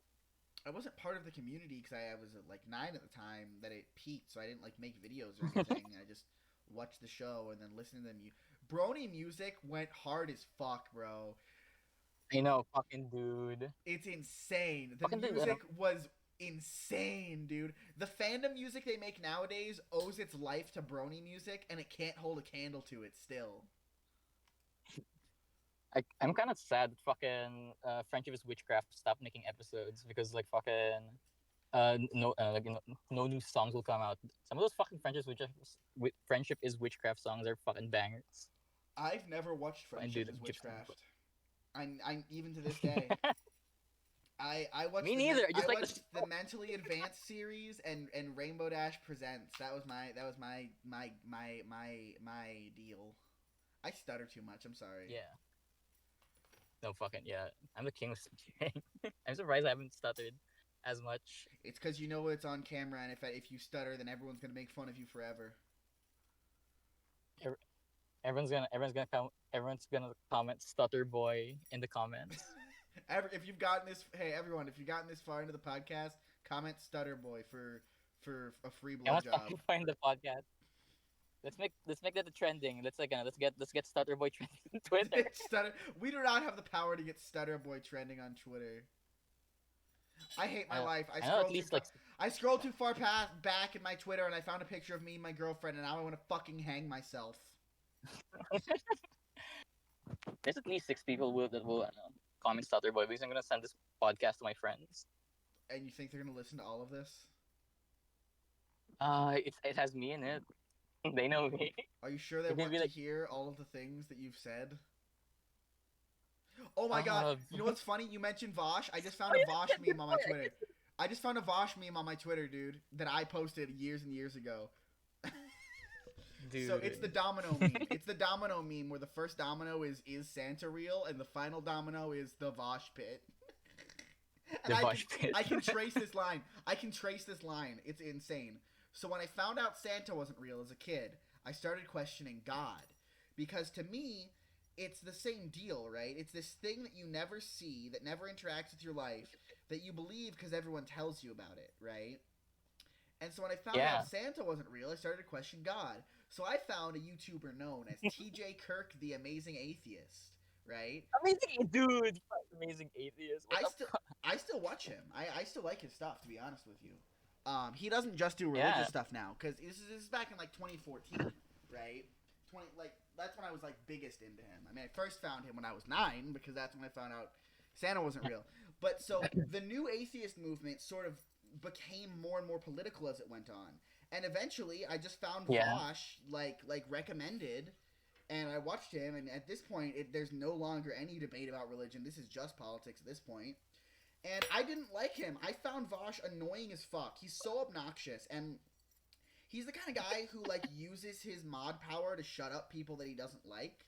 Like he pretends that he's anti-fascist, but if you look at the way that he runs his channels, he is a fascist in the way that he behaves. Yeah. He behaves like a fascist.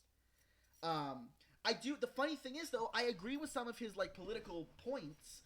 Not all of them. I'm the kind of guy that watches people I disagree with sometimes. That's Yeah. In today's world, you don't get That's that healthy. a lot. But I can't stand the man. I cannot stand like, the man. fucking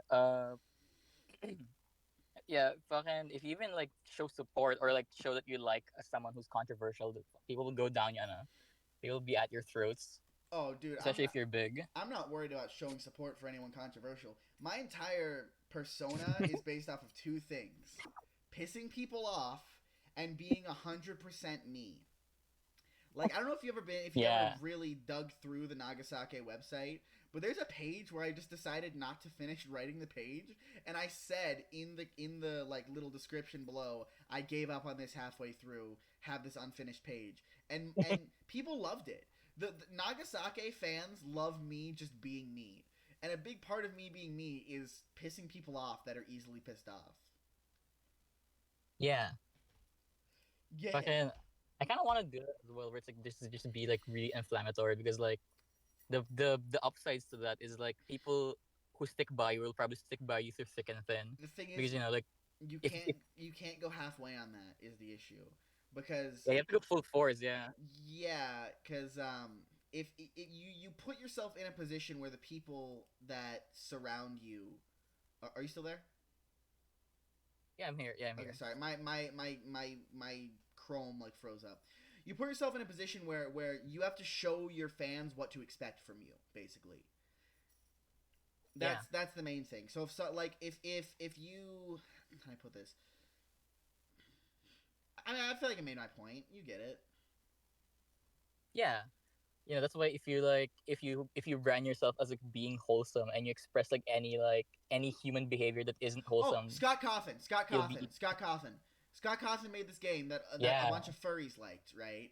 And he wasn't like talking about his religious beliefs as much once Five Nights at Freddy's got popular. Yeah.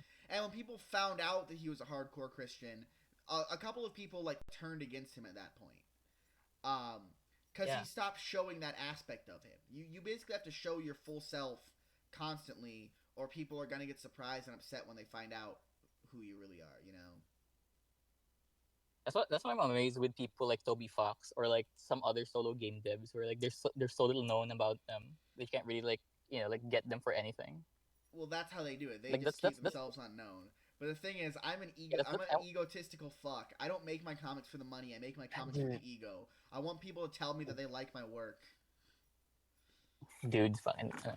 I want to be like the Toby Fox, but I can't fucking. It's too late. You're already on a podcast talking about posting your comics on 4chan and being the boyfriend of a crime boss's daughter and shit. You've incriminated yourself. This is this podcast. Yeah, I've incriminated myself. In a couple of years, you're gonna look back at this and regret ever taking part in it. I'm telling you.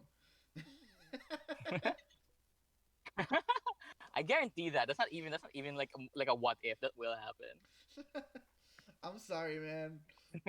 I'm gonna be your regrettable. This is you're gonna get canceled over something that you said that's like not even like it's super innocuous right now is gonna end up like canceling you later. It's gonna you can't use the term kingpin. The term kingpin is actually racist, and like that's what you're gonna get caught up on. I have to fucking I have to step on the gas now. I have to do the same thing where it's like I have to be super incendiary. Say the N-word live. Don't. I don't want this taken down. Don't. Yeah.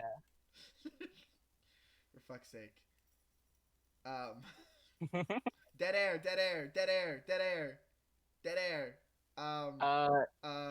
Shoutouts to my father who says the N-word constantly.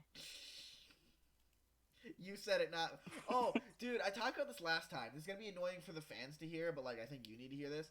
I'm worried that I'm going to end up in a Joe Rogan situation where like I don't say anything super crazy, but I let the people that get on my show say whatever they actually feel like, and I have people that genuinely have like Yeah. lots of different beliefs on, and that people are going to see some of the people that I have on that they personally disagree with, and then go, see, he's platforming these people. He's platforming these people.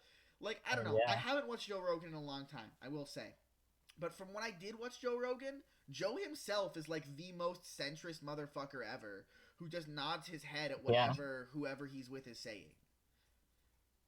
Like he like as far as I know, he himself is not some crazy like neo-Nazi or anything.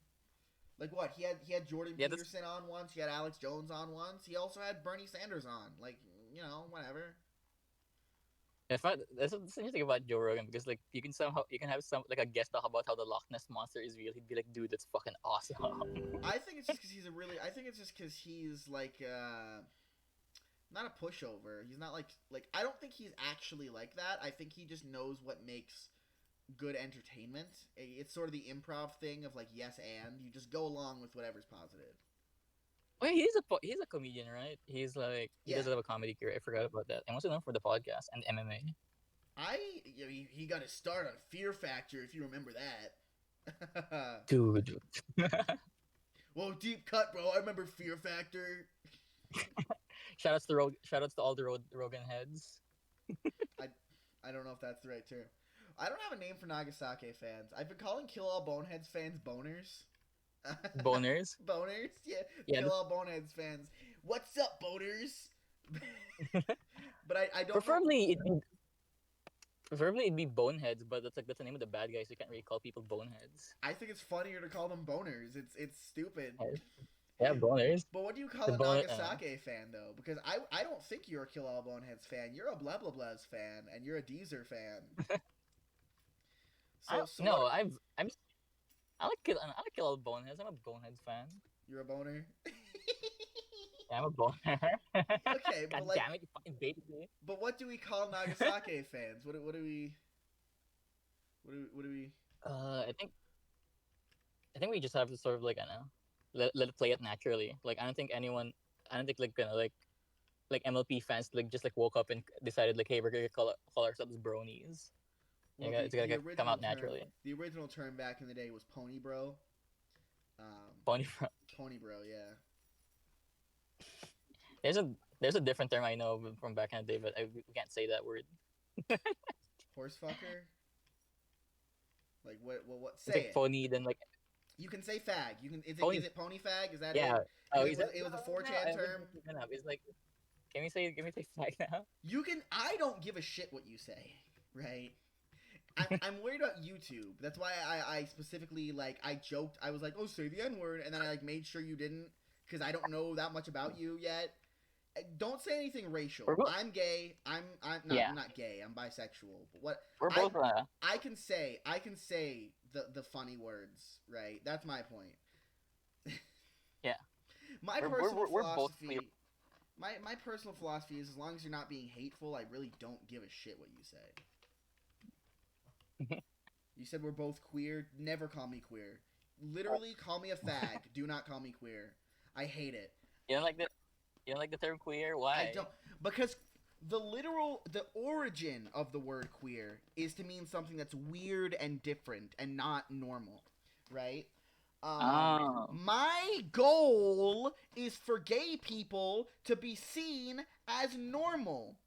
I want being gay or being bisexual to be as meaningless as being left-handed. And when you use words like queer, all you're doing is furthering that sort of divide and furthering that sort of separation between gay people and normal people, right? Yeah. I don't know. Here's the thing, though, right? There's too much infighting on the left and in the progressive movement. I don't like the word queer, but at the end of the day, I don't really care. Like, I'll tell my friends not to call me queer, but I'm not going to, like, start a campaign about it. You know what I mean? Yeah. Yeah. I sort of like kind of like have the same deal with like Pride, like the parade, because I feel like Yeah. No, so uh, here's the thing. I will talk shit about pride parades actually. Because I think that is furthering the divide in a genuinely harmful way. Because yeah, like I don't because, think you should be proud of being gay. You shouldn't be ashamed of it either. You shouldn't be ashamed of it. You shouldn't be proud of it. It shouldn't. You just live your life. Fuck your boyfriend, yeah, Kim. Have fun. yeah, yeah. It's like it's like you don't see like white The doing white like a white pride parade parade. like You what? gonna make a joke with the white pride parade for fuck's sake. I guess you're not white, so you can say it and it's not weird. Yeah, I'm brown, pale, like super pale brown, but still really brown. Dead air, dead air. Fucking recently, I went to a salon for the first time. My mom saw how much fucking dandruff I had, and I was like, "Go to the salon," and I was like, "Oh, this seems like a trap. Are they gonna jerk me off in the What? salon?" That's a massage parlor. It was like a massage parlor slash salon. Like they gave me like a back rub as well. I see. It was really weird. It was my first time being in there because like ever since I was a kid, whenever I saw like a salon, I was like, that's where the girls go. I can't go in there because I'm not a girl. So That's it's the like most it's insecure, like stupid shit ever, dude. well, yeah, no, I was like a super insecure like fucking kid. And when I was like 9, I didn't want to watch the Powerpuff Girls The because my Powerpuff dad made Girls fun of wasn't me for even like like a girly show though. That it was like yeah, I know, it wasn't a fucking girly show. My dad just made me insecure. It's like, oh, that's a girl show. It's like I was like, okay, I won't watch it then. I mean the main characters were girls, but it was like an action superhero show.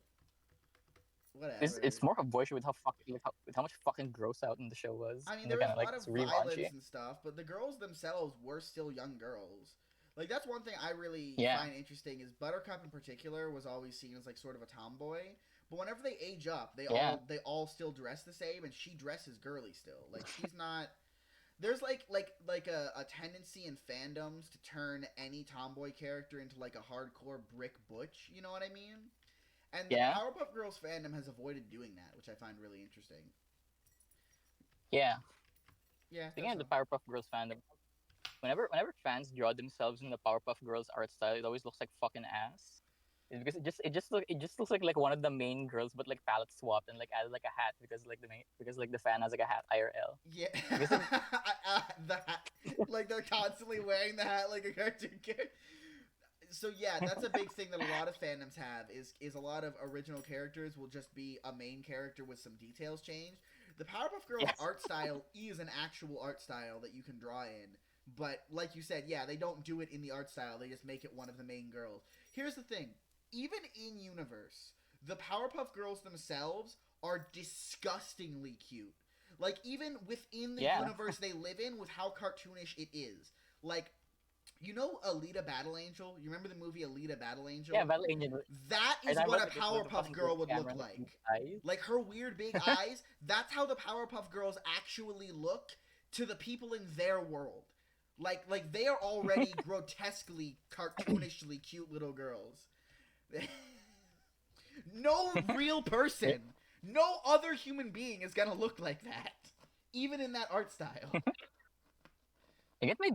If I'm fair on what don't they get made fun of in the show as well for like being mutants because they don't have fingers. No, I lots of They got like stubby. there's a couple of kid characters that have rounded hands like that. I think Princess. Uh, Morbox? No, I'm pretty sure Morbox has like regular fingers.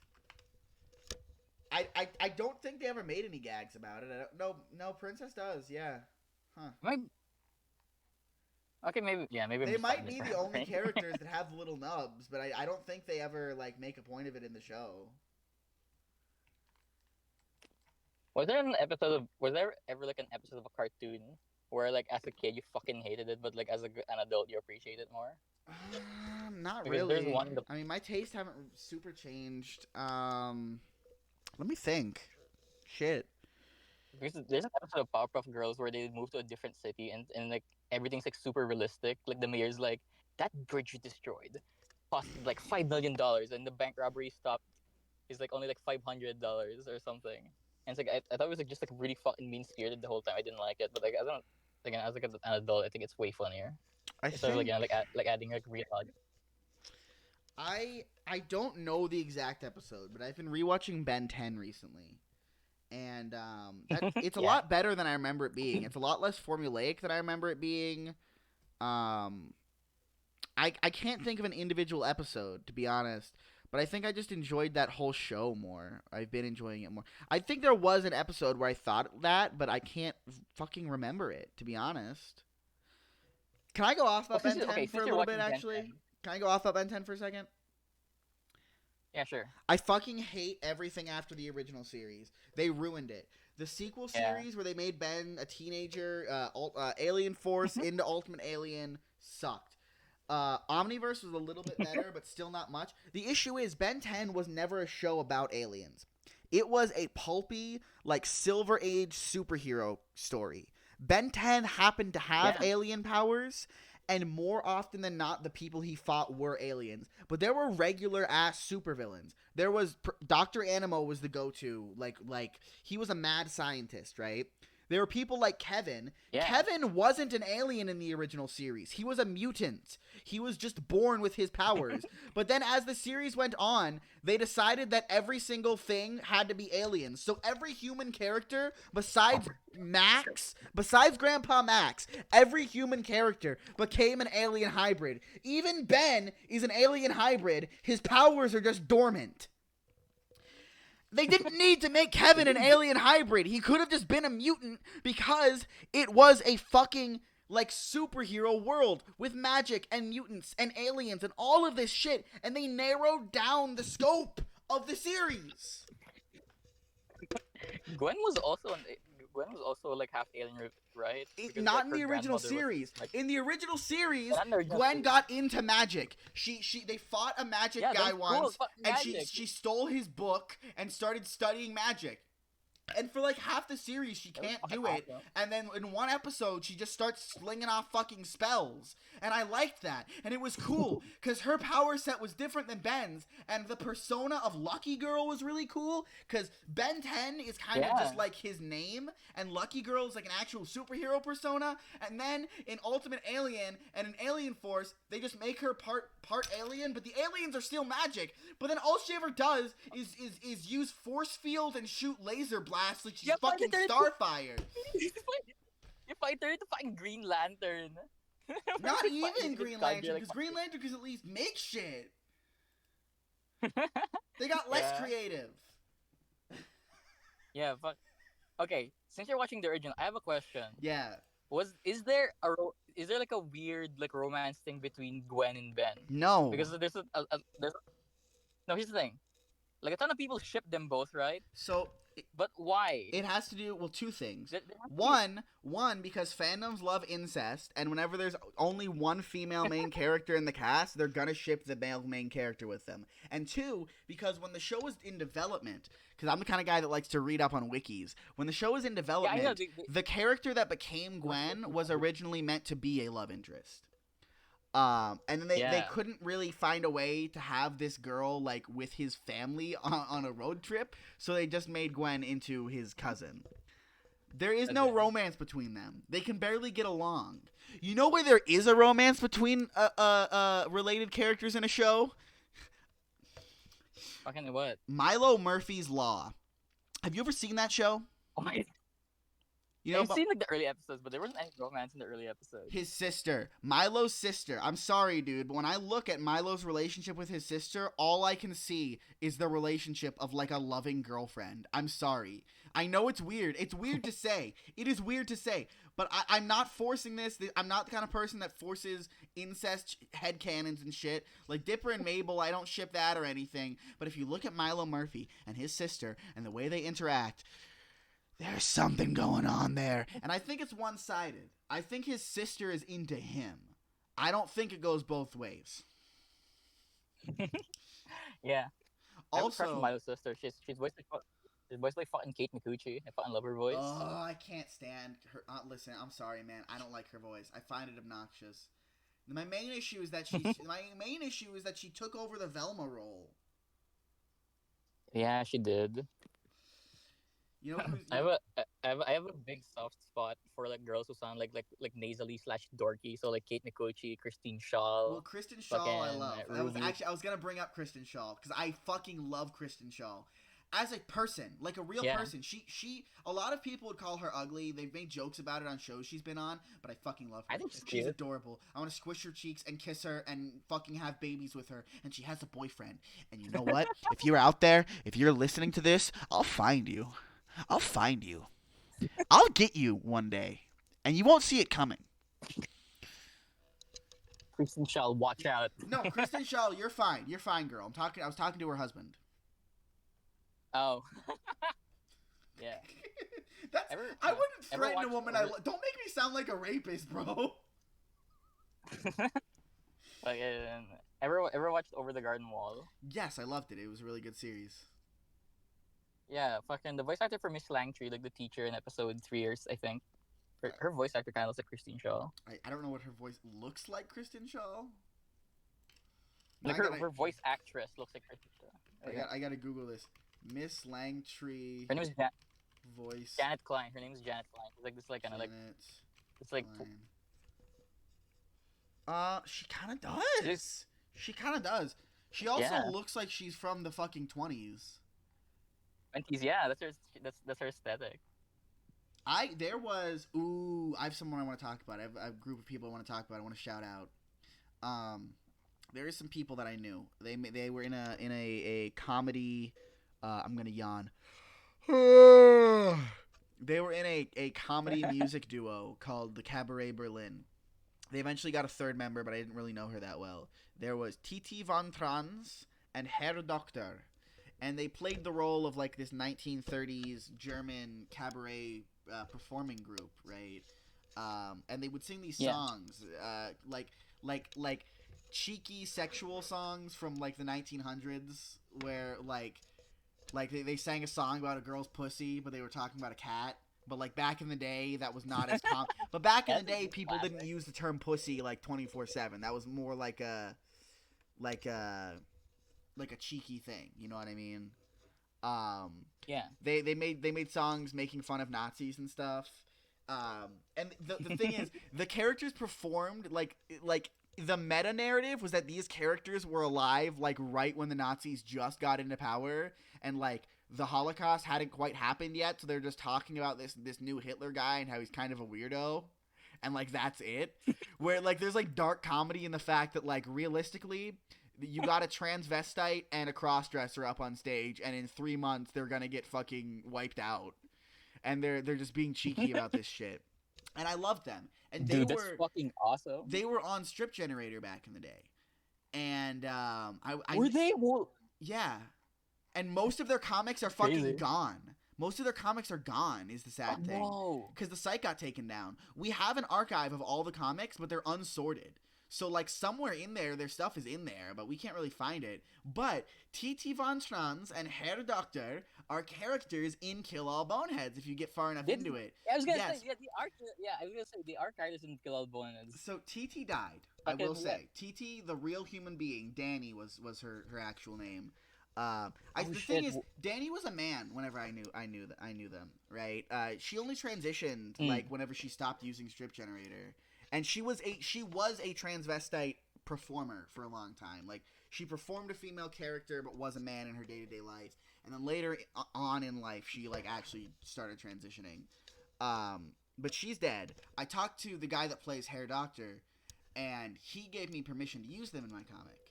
And so I'm doing that, but I'm trying to be respectful. I'm trying not to do too much. But their characters in Kill All Boneheads actually are from 1940s Germany and got frozen in time and thawed out in the 21st century. And I'm not going into details because there's some more details about the world building of Kill All Boneheads that I've left empty. Like, there's a lot that's not explained because I want to tell it later.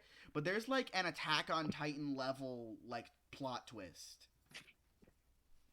Dude, I'll be waiting with bated breath. Well, you're gonna be waiting for a couple of years, bro. Yeah, I know how it is.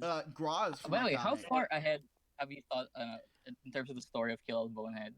General outline or actual specifics? Because actual specifics, I have like till the like halfway through next issue I have figured out. But the No, general I mean like the outline, general outline, like I have it yeah, general finished. outline, just the I trajectory. I have it planned out to the end.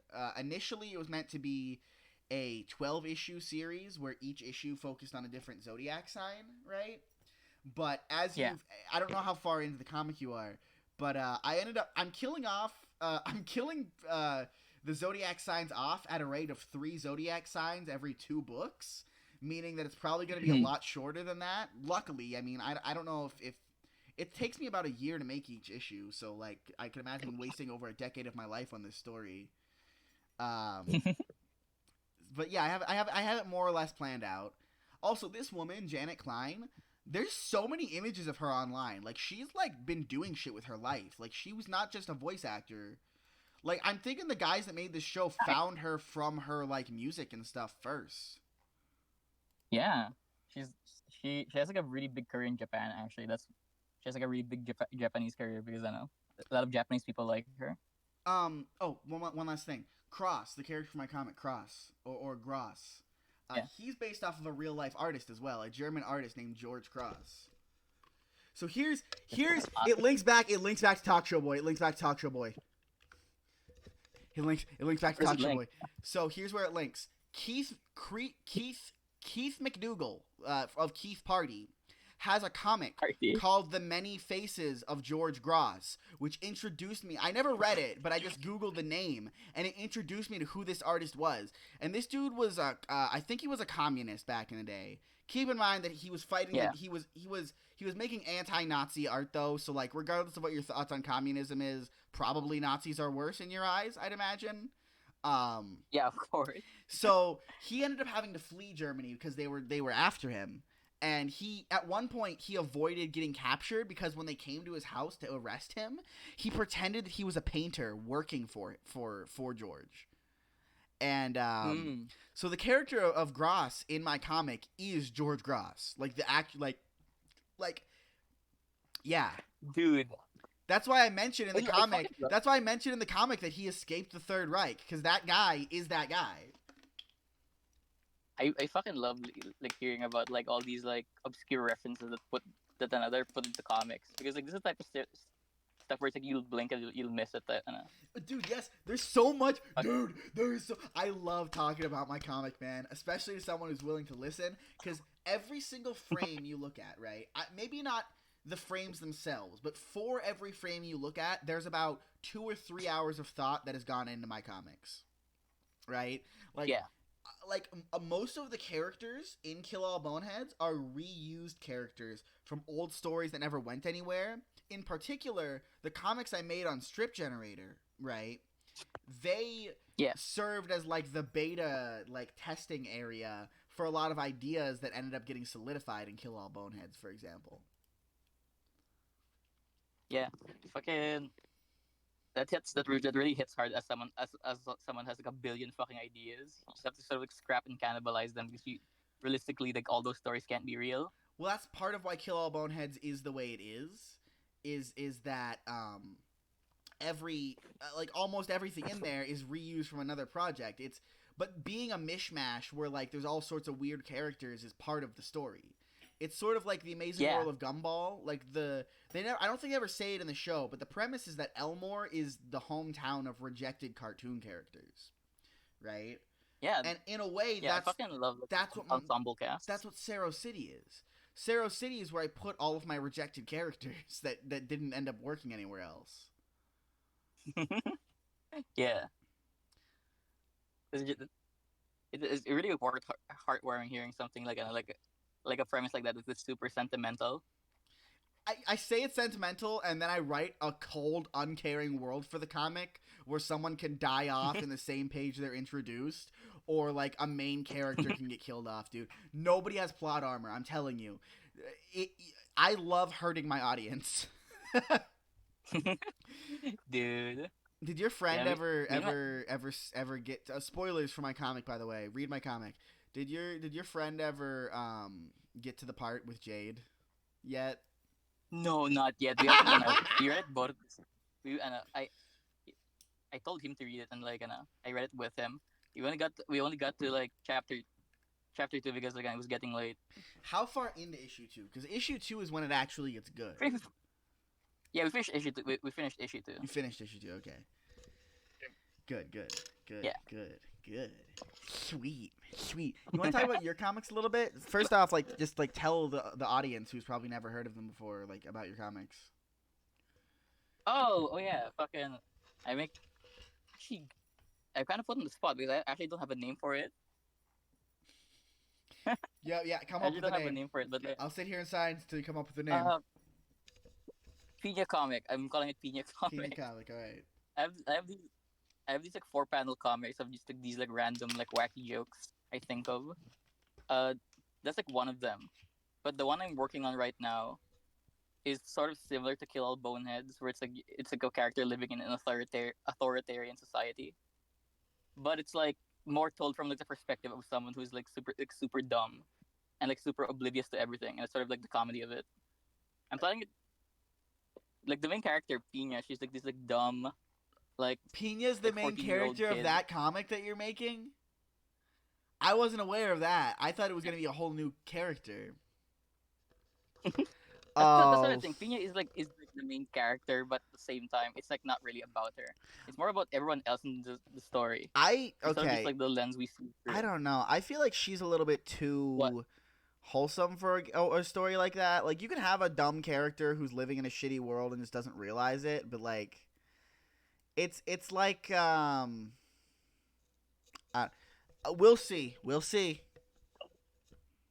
Yeah, hopefully I can like manage like the wholesomeness with the The silliness, like the more like edgy parts of the story. the silliness of what I've seen from Pina so far seems like how do you make a world out of that? I suppose would be my question. Like It's like okay, how do you that's what put I think. her in a serious world with Garnet and Courage the Cowardly Dog and Slender Man just showing up? That's kind of thing. That's kind of thing. Like that's more just for like the 4 panel comics. The actual story isn't like that. It's like more. I'm actually currently in the process of fleshing out the world more. I don't know. Honestly, I would suggest you make a new main character just to start fresh with, because I feel like it'd be a weird clash between the Pina from the 4 panel comics and from the main. Oh yeah, comic. actually, I never thought of that. Like about like how people reading like the 4 panel comics from getting into like the actual like main comic. I don't know. This is just my thoughts. I mean, it's your story at the end of the day. All of my stories tend Can to I talk have. about Go ahead. fucking? Can I talk about this like other fucking thing? Uh, me and my friend Mark have been making this like long ass story. Called Fantasy Comic.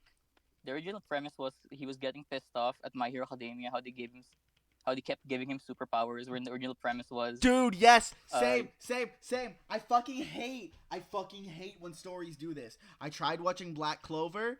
I was like, oh, he doesn't get any powers, cool, and then he got powers. I tried watching My Hero Academia. I'm like, oh, cool, they're making a story about the Rock Lee of this world, and they gave him powers. yeah. So yeah, so like we got really pissed off at that, and we were like, man, let's make our own thing where the main character actually doesn't get powers,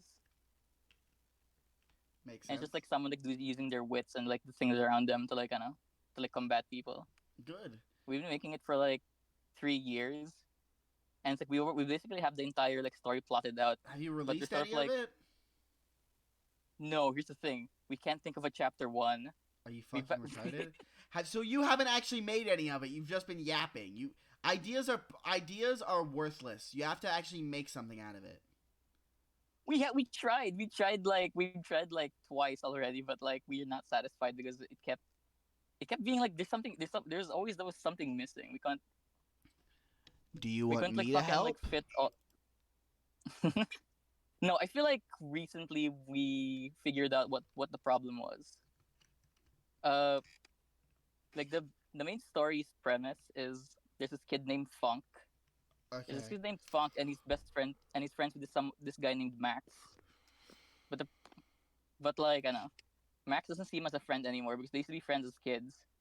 But like as like time grew no, like as time passed, like they sort of like drifted apart, and like they both want to be adventurers, but like Funk is like a weakest shit, and like Max is really strong. So like if they join together, like Funk would just be dead weight. So like we're trying to like unload that entire backstory in in one chapter, and we're like we couldn't figure out how to do it because there's supposed to be this like big blow up scene where it's like like you're not my friend, like that type of deal. But I feel like, but like we kept making it, but like it You felt know what, undeserved. Greg? You're a bad What? friend. You you're mean to me. You make fun of me. You broke my arm and you didn't even say sorry. Don't come over to my house. Don't message me. We're through. Where's that a reference to? I feel like this is so familiar. It's from Diary of a Wimpy Kid. God damn it! I know it. I know it. No, I fucking knew it. I love that scene. I didn't like those movies. I liked the books. I didn't like the movies. Yeah, the book's kind of. I was expecting the fucking movies to be like animated in like the style, like not live action. I just feel like the casting was horrible. To be honest, Rowley looked good. Rowley was good. Fregley was good. No one else looked like their character at all.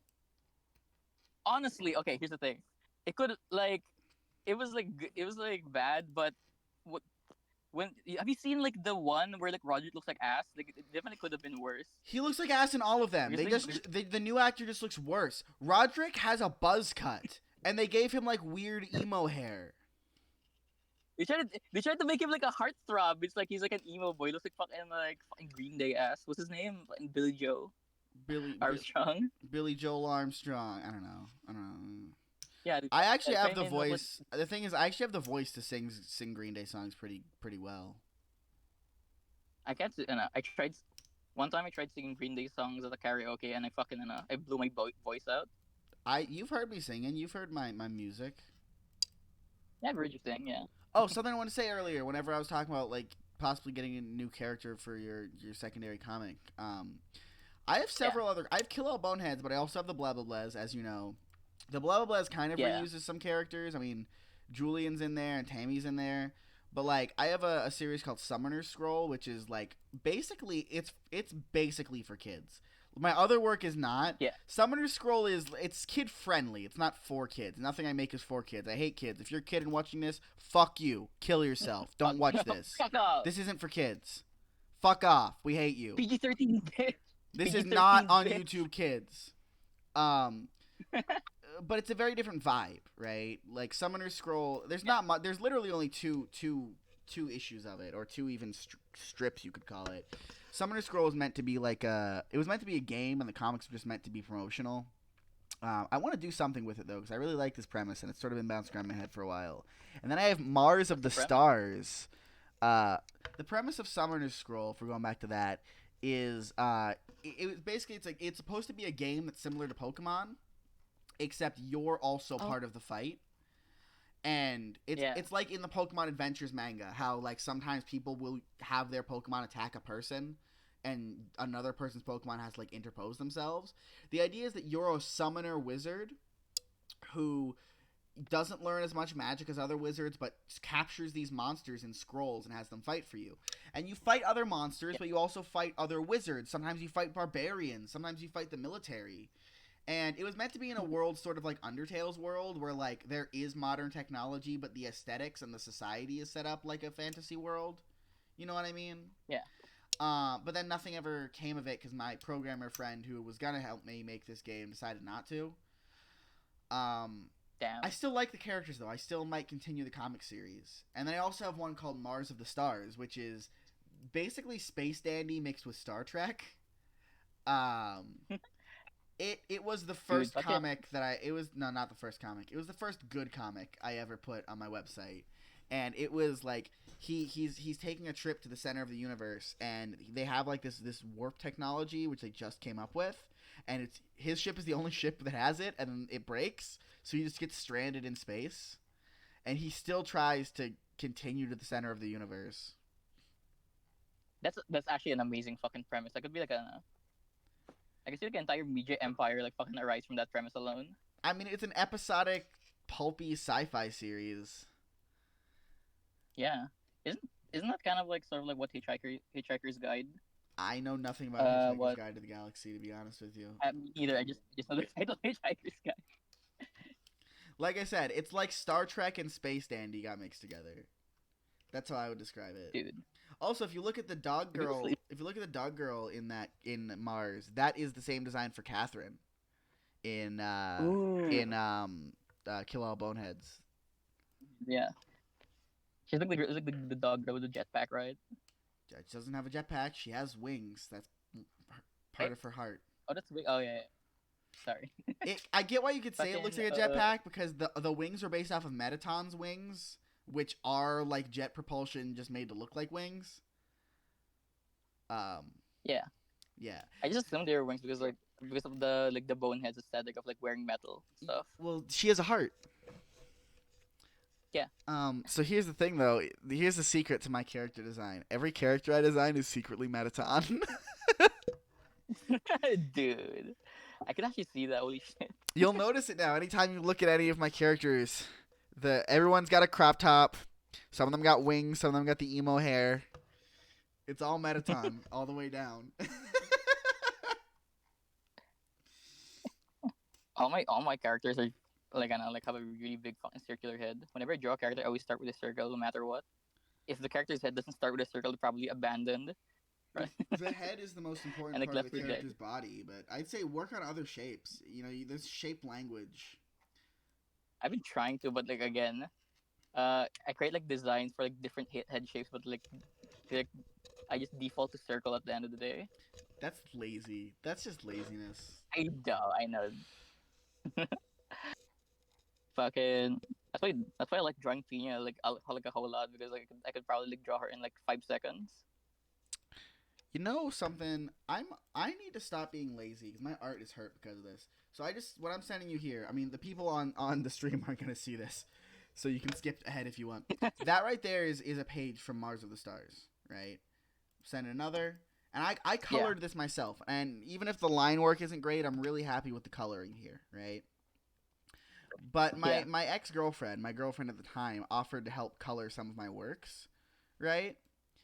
And here's what it looked like when she colored it. Keep in mind, I'm still making the space backgrounds for this, but she's doing the other stuff, right? And you can immediately see a downgrade, right? At least to me, it looks like it. But I was so lazy that I would rather have someone else do it who's worse than just me do it and be better at it. Yeah, it's like. Yeah, it's hard to like. It's hard to find the motivation to do simple like to like the more menial parts of the comic, such as the colors, the shading. Yeah, I don't like coloring. Yeah, I fucking hate coloring. That's why you see in Pina comic the only people with colors is the characters. All the backgrounds are like just black and white. Yeah, but that's a gag comic though. I mean, it's all right to do that, but when you're doing like an action series or something of the like, you need Yeah, I feel like is it bad if my approach is just like add color when the setting needs it? Otherwise, just like have it black and white. Have you seen Kill All Boneheads? Half the characters in that are in black and white, so I can't. But that's a purposeful aesthetic, is to make it all mix and match though. So I don't. I feel like with your comics being gag comics, right? For the big thing, for the bigger stories, I think you need to have color. But for a gag comic, I think focusing on the characters in particular makes sense. You sort of want to have, like, you don't want people to be distracted looking at what's going on behind them, because what's going on behind them doesn't matter. Yeah. Yeah. Also, have you ever looked through the one shots comics I have? They were gag comics. They were before the blah blah blahs. They were like, they don't have a set cast. It's just whatever funny shit I can think up of.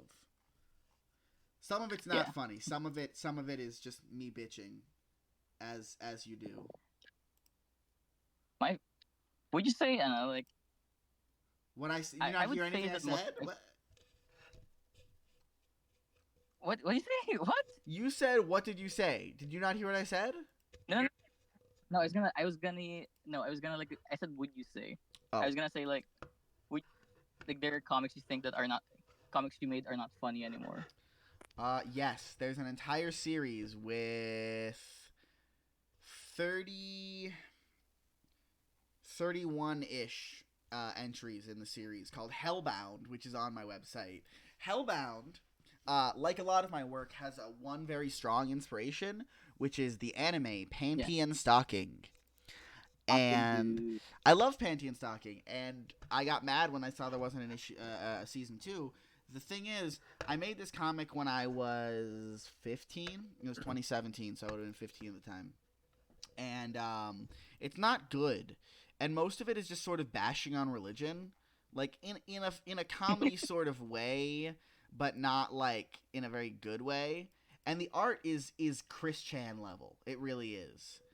Yeah. I got better as it went on, and there's one character from that I keep around. Excuse me, which is Tammy, which still exists in Kill All Boneheads, and she's sort of just a porn character, to be frank with you. I originally designed her to be like hot and ugly at the same time, and I think I succeeded. Yeah. But I kept her around because I like drawing her. She's fun to draw, but everyone else is gone. There's a trend lately on art Twitter where it's like people saying like to get to this I had to survive this, and it's like basically like their old art versus their new art. I really don't This like that idea that what I just sent you, by the way, is the only funny bit in Hellbound. But also, people improve from their art, as time goes on. It happens. yeah, people do improve, but I don't like the internalization that I had to survive this, because I feel like I have a bunch of really crappy art, but I feel like that crappy art has some merits that my new art doesn't. I feel like this is sort of like charm to it, as like it being So so like hold on. You're telling me that internet trend bad? Whoa, really? it's like yeah, basically, but Internet trend bad. I, Good. Okay. yeah, I don't like. Wait, give me a second to read this. Holy shit! Can I? I was actually planning to make a opinion comic with this exact fucking premise. God damn it! You can still do it. I won't stop you. I won't get mad at you. But Yeah, the fucking where it's like a letter came in the mail. It's like an actual like big letter. It's like, damn it. oh, that's not even a new joke. That was on Sesame Street. Was that on Sesame Street? I never Yeah. seen Sesame Street. For me, the joke of that mostly came from the last panel where there's like a studio audience in the comic, Yeah, and like, also yeah. just how smug that man is. I'm very unlucky when it comes to coming up with stuff, because I always Here's find the problem. stuff that like that letter came in the what? mail joke. Look at the letter he's holding. He's holding the letter Q. It's like And this Q. came out. This came out in 2019 when QAnon was a big thing, and I didn't. Oh, Q. Oh yeah. I didn't Fuck think QAnon about shit. that. I didn't think about that when I was making it. It was just a letter. It was just a letter, but It just happened to be Q. but it has a very different meaning now when you look at it. Actually, yeah. I can see this. I can see someone like adding like unnecessary subtext to this by accident, Typical, dude. most subtle Stone Toss comic. Dude, I liked Stone Toss whenever he first started making stuff before he went like hardcore like alt-right about his shit. Cause he did used to just like he was like me in the fact that he just liked to piss people off. You know what I mean? Yeah. Do you think Stone Toss is actually like kind of like holds those beliefs? Part of me Yes. believes that he's just doing it for clout. I think he does. Cause it's Yeah. if he was just trying to be funny and edgy, he would be funny. The issue is that it's not funny anymore most of the time. Most of the time it is just most of the time at this point it is just haha trannies touch kids and that's it. That's the whole joke. Like there is not. Yeah, it's kind of like the joke. pipeline where that is kind of the pipeline where it's like like you can do like really outlandish shit as long as it's funny still. If the joke is just it being mean spirited or like being like hateful, then it's kind of like you kind of lost the point. I mean, you can Like lost the ball, I meant. you can tell with him at least. Like there are some people who really do just exist to piss people off and have fun with it. Like You ever see the show Always Sunny in Philadelphia? Yeah, I fucking love Sunny. It's always Sunny. Those guys, right? Those guys don't have a political message to push. Those guys really are just being funny, and they hit on political topics sometimes, but they're not there to preach to you about it. I'm here to preach to you about it. Yeah. Read Kill All Boneheads. Kill everybody. Dude. The thing, there is politics Hashtag- in Kill All Boneheads, but it's not. The politics comes secondary to the main story. You know what I mean? I try to make it a good story first. The characters have politics, and the characters have beliefs they want to impart on people, but the story does not. That's how I try to write it. Yeah. The world of Kill All Boneheads is a cold, uncaring, nihilistic world, and the characters have to impose their own beliefs on it. Yeah. Getting real philosophical. Fucking what? What do you call this? You were saying dead air, dead air, dead air, dead air, dead air, dead air, dead air. Boners. Can we get Kill All Boneheads trending on Twitter? Please don't. Please don't. I couldn't handle overnight fame. I need to work my way into it. Okay, I have a question. If you could just like have, would you if you could have like a million fucking followers tomorrow, would you not accept it? I don't want 1 million right away. I want to build up to it because I don't think I could handle like the shock of it, given like all these eyes on me and not suddenly? having a plan and not being able to like. You have to set up shit. You know what I mean? Do you fear you'd do something with your power if you got like that big? I fear that I wouldn't be able to keep up making my work as fast as these people expect me to. I still have a job and bills I need to pay and no Patreon or anything set up. People are going to dig into my past and see the fucked up shit I said as a teenager. Because that's the biggest thing. To be frank with you, I was a fucking freak and a fucking asshole and a kind of a shitty person as a teenager. And I started being an artist when I was 17. You know what I mean? And I'm still, to this day, I'm still scared that the things I said and did when I was 17 are going to come back to bite me in the ass when I'm 30. The people, like the celebrities that we've had up until now,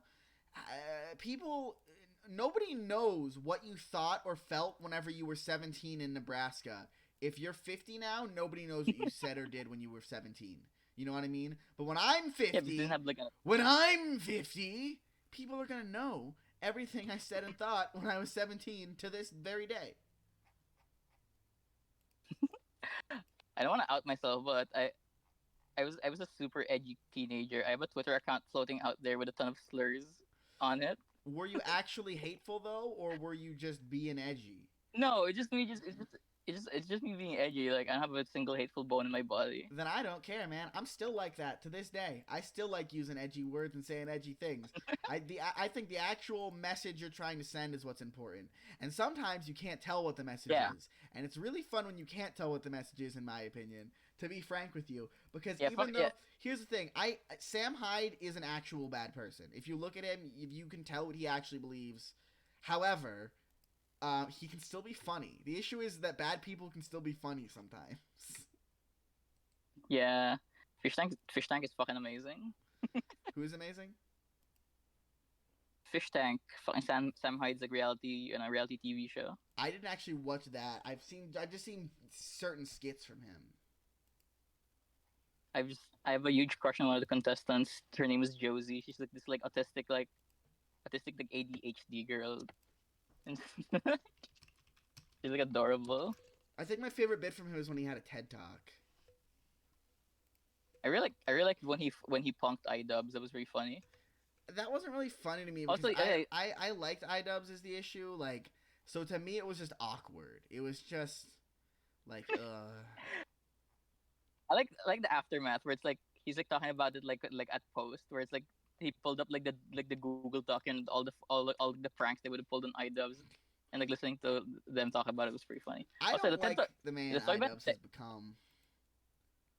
I don't like the man iDubbbz has become. My issue isn't with the fact that he's less edgy now. You know, do whatever you want, live your life. My issue is that he went back and apologized. Here's the thing, right? iDubbbz says the N-word as part of a joke in 2017. My mind goes, this man is not hateful. He is not racist. He's making an edgy joke. He's saying something shocking because it's funny to see someone say things they're not supposed to say. That's what my mind tells me. Yeah. That's what any normal person thinks. But when he apologizes for it, that makes me think, hold on, was he actually hateful? Was I wrong? Why would you apologize if you weren't doing something hateful? You know what I mean? Yeah. Makes it sound. Like, apologizing makes if I it was seem IDubbbz, like you are a bad person, when before I thought you were just being edgy. if I was IDubbbz, I would apologize for like making those unfunny videos. Yeah. Like he's like really early, like fuck. Slenderman Gangnam Style. IDubbbz Gaming. He's never gonna live down Gangnam Style Slenderman, man. Never. If I'm not mistaken, didn't IDubbbz receive like a copy of Monkey's book in the mail? He received the triflers in the mail and read off YouTuber Monkey Jones and then got cut off. There's this those two never had any vicinity to each other though. Yeah, I know. I didn't realize, I'm surprised. dude. I didn't realize how much we had in common. Like we really did walk the same path, huh? Yeah, okay. I guess I'm low-key surprised you don't know about the PCP if you know about Monkey. What PCP thing? I mean, I think I was aware he was on the Procrastinators podcast at some point, but I don't know. Yeah. But I only know them from PCP University. I don't listen to that many podcasts. Yeah, they used to be really like as like a young person. I feel like they were better, but I feel like as an adult, I can't listen to the fucking podcast no more. I found out about Monkey right before he got beaned from Twitter. I liked the Monkey's Declassified survival guides. And I watched. Yeah, I didn't really give a shit about his Elliot Rodger videos or anything. And then he got taken off of YouTube. And then he has a new account and they haven't taken it down because they fucking know that they were wrong. They just won't give him his account back. Watching the Monkey sex tape was heartbreaking. I didn't know he had a sex tape that got. Are you serious? Is this a meme? This is a meme. This is a meme. No, this is not a meme. This is not a meme. There's no Monkey jokes. There's no Monkey Jones sex tape. There is a Monkey Jones sex tape. The fucking it's really heartbreaking because he cheated on his girlfriend on the sex tape as well. He cheated on his girlfriend? Monkey Jones. Cringe. Yeah, as well. Holy shit! It's real. Yeah, it's pretty fun because it's like Monkey's face. He has like a big smile on while like fucking the girl. Holy shit! This I can't find. I mean, I'm not looking at the video. I'm looking at like the images that come up. The girl has really short hair, and I can't tell if she has big tits or not. Is the issue? She's very skinny. That smug motherfucker. I want to punch him in his face. To be honest with you, I hate cheaters. I hate cheaters. Saved. Want me to send it to you later? I don't want to see it. I hate cheaters, and I'll just be mad the whole time because he looks like such a smug motherfucker. Yeah. I know he does. That's why. Monkey's girlfriend is such a sweetheart, by the way. He doesn't have a girlfriend anymore. That's why it's like the last girlfriend I remember him having was a furry artist, and then she broke up with him, and I wasn't told why, but I kind of thought it had to do with her drawing the furry equivalent of Lolly.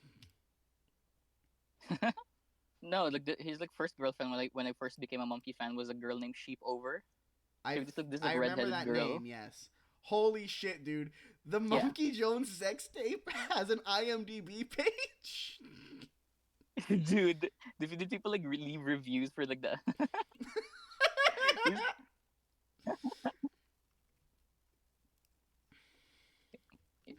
See, it was one of his fans as well. I don't know how Egghead, not Egghead. I'm sorry, Egg White. Egghead is a different person. I don't know how Eggy could be friends with Monkey after that.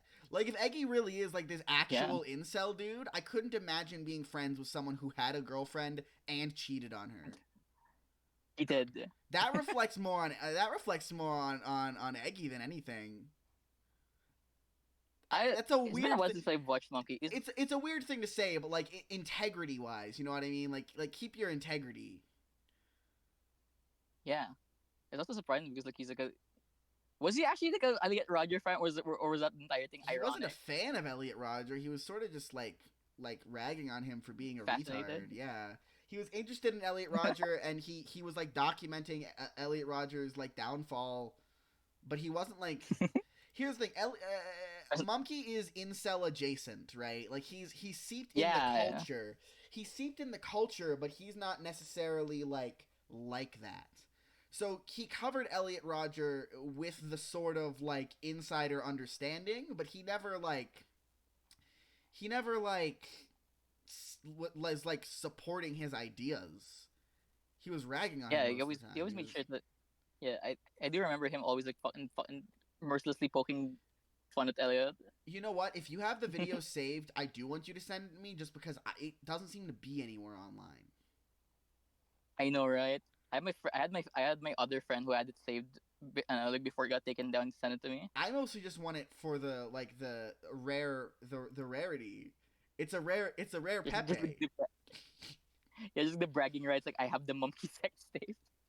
Dude, the Monkey Jones fandom hates me too, which could be expected. I mean, if you know me, you could understand why they would hate me. Yeah. I was also just kind of a weird dweeb in there too, though. But there's one dude, Hartsy Protsy, I fucking love. He's funny as shit, and he used to make his own videos. He hasn't in a couple of years, sadly. But he was in a couple of Monkey's videos. Did he go under Heartsy Protsy? Yeah, Hartsy Protsy, yeah. Mm. Hartsy's funny as I'm shit, familiar, dude. but like, He's funny as shit. He's funnier than Monkey is for sure. He has like a horrible lisp and like sounds like he genuinely is mentally like retarded, like genuinely retarded. Like I don't even mean that as an insult. Like he sounds like he has a disorder. Um, but he doesn't. He just talks like that, and he's really he just talks really weird. fucking funny, dude. What's his? Is his, okay? So like he has like a YouTube channel under the same name, right? Hartsy Protsy, yes. H A Can R you type T it down? S Y P R O T Z Y. I think it is. Maybe it's S-Y. I'll find him and link it to you. Hey, everyone watching this podcast, shout out to Hartsy Protsy on YouTube.com. Second shout out to my boy Mark for getting a girlfriend, Lamau. Hold on. Also, going back to panty and stocking, Yes. I kind of realized that Pina, like her hair is sort of like styled the same way as Panty's hair, and I got really pissed off. Not really. I mean, they both have spiky hair, but that's sorry. I have tics. I have vocal tics, and not usually vocal tics. Usually just physical. But that noise I made was a tick. I'm sorry. Continue. I have the same thing. Whenever I think of something cringy I did in the past, I go like that. It's way more common than you'd think. It's not caused by any individual thought. It's just sort of when there's a lot going on in my head, and like whether I'm cold or I'm stressed or whatever. Pina, they both have spiky hair, but Panty had like a very specific hairline. Like It's like what do you call it? It has that sort of like the Christmas tree shape that the friend of mine described. But she doesn't. The front of her hair doesn't look like bananas. Yeah. You know what, dude? This podcast is so weird. Like the vibes are weird. Not just like the inconsistency between episode 1 and this one, because we're talking about Monkey Jones and Elliot Rodger and iDubbbz and all of this shit. And in the first episode, is an episode with someone who is a non-binary furry libtard, like actually, right? What did you guys even talk about? We talked about Shrek. We were doing media analysis. We talked about Shrek. Shrek. Shrek. Classic. But it's the people. I don't, even in real life, I don't have like a consistent circle of friends. I have like individual people I'm friends with, all of which, if they interacted with each other, would get into a fist fight. Like, none of my friends can ever be friends with each other. Yeah, that's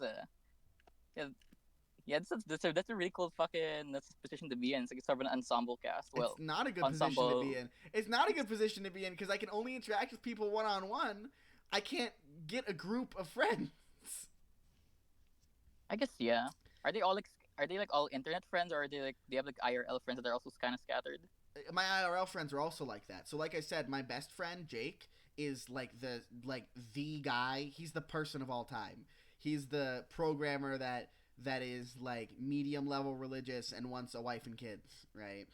And Yeah. most of my other friends that I've had throughout my life were just kind of like criminals, just straight up criminals. My one friend Raven, I've invited some friends over because my birthday is today technically, but tomorrow really. Hey. And my one friend Raven is sort of like this like kind of hood rat sort of person, and her and Jake are gonna Yeah. be in the same room, and that's gonna be weird. Is Those this two like might be the only is two this that show Raven? up, sadly. Did you base Raven off like? Did you base like Raven from Blah Blah Blah's off like IRL Raven? No, I didn't know that girl. I didn't know Raven at the time. She was named Raven because she's a Just goth witch. The blah blah blah's Raven is called that because just she's a goth witch. yeah, it's just a coincidence. No, the IRL Raven is not like what you'd expect a girl named Raven to be like. Dead air, dead air, dead air, Yeah, dead air. all my all my friends are either like from like random ass countries like fucking Israel or like Uh-oh. Brazil or just like the From- classmates or like just like the two classmates I've made. They're from countries, quote unquote, like Israel, quote unquote. Oh, did I say that? Oops. No, dude, this is what I mean about this being an insane like whiplash of vibes. Because the man that I was on the podcast with last episode is an actual straight up genuine Zionist, and Really? yeah, What?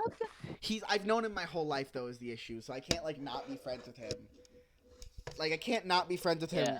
over that. That might reflect bad on me in the future whenever people finally come around to realizing that Israel is an illegal occupation and an ethno state and genocidal and all of these things. I'm aware of these things. I can't cut off this friend though. I'm sorry. I'm gonna be the guy in 1960 who talks about his one Nazi friend. That's what I'm at. That's the position I'm in right now. The guy in the first episode of the podcast quit a game that we were playing together, like a tabletop game we were playing together, with the guy from the second episode of the podcast over an argument about Israel, actually. That's fucking hilarious, dude. I would if you had recorded that, it would probably have blown up. Or at least like a. It was on text, like and a I'm traction. also not going to air my friends' like drama out like that. Like I'll say it in passing like this, Well, yeah. but I am not milking drama for entertainment online, dude. If there's one thing you got to learn about me, I have artistic integrity, and I try not to be. I hate drama. I hate it. I know you say you like it. I hate it. It stresses me out. I grind my teeth so hard every day that I literally broke a tooth off once. Like I'm missing half of like a tooth. drama. I hate it. I hate it. It stresses me out. I already got so much stress in my life. I don't need any more of it. Yeah, real like funny guy. Fuck off. I'm being serious. I like drama when it's happening to me, but when it's other people, that was kind of entertaining. I hate it when it's. I hate it. I hate it all. It stresses me the fuck out. It stresses me out. I can't do it. Yeah. I'm assuming you're not a big Turkey Tom fan.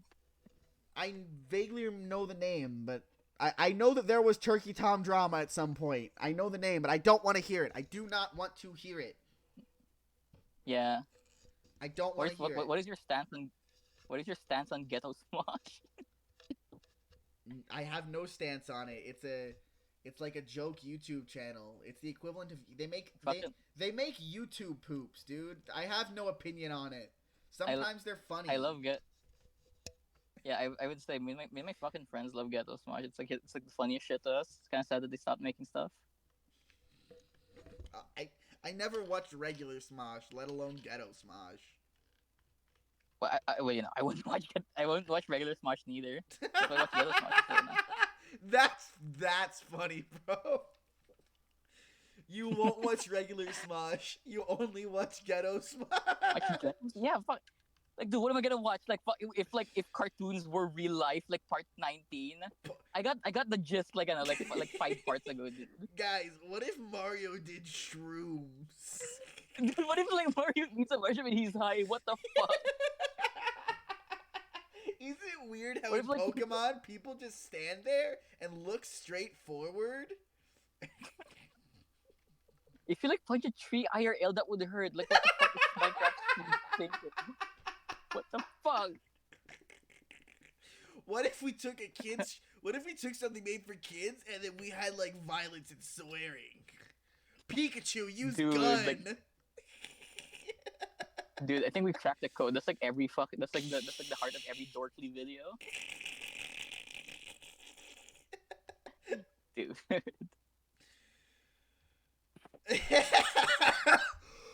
Unironically though, when I was a kid, I used to fucking love a food battle. You know what? I did watch a couple of Smosh videos. The fact that I could like name off the things that I just named off. I did watch a couple. Yeah, yeah. I miss the old. Fuck it. I miss old school YouTube, man. Like before people made money off of it. Like genuinely, Yeah. hot take. I liked Fred. I did. I liked Fred. Me and my friends used to, when I was like super young. I liked Fred. Fucking like him jumping into like the tiny swimming pool. Like, dude, that was peak comedy back back when I was in the in the second grade. I liked Fred up until the first movie. I liked the first movie, and then after that, it got bad. Can I say Janet McCurdy, like you know, have you seen the movie, right?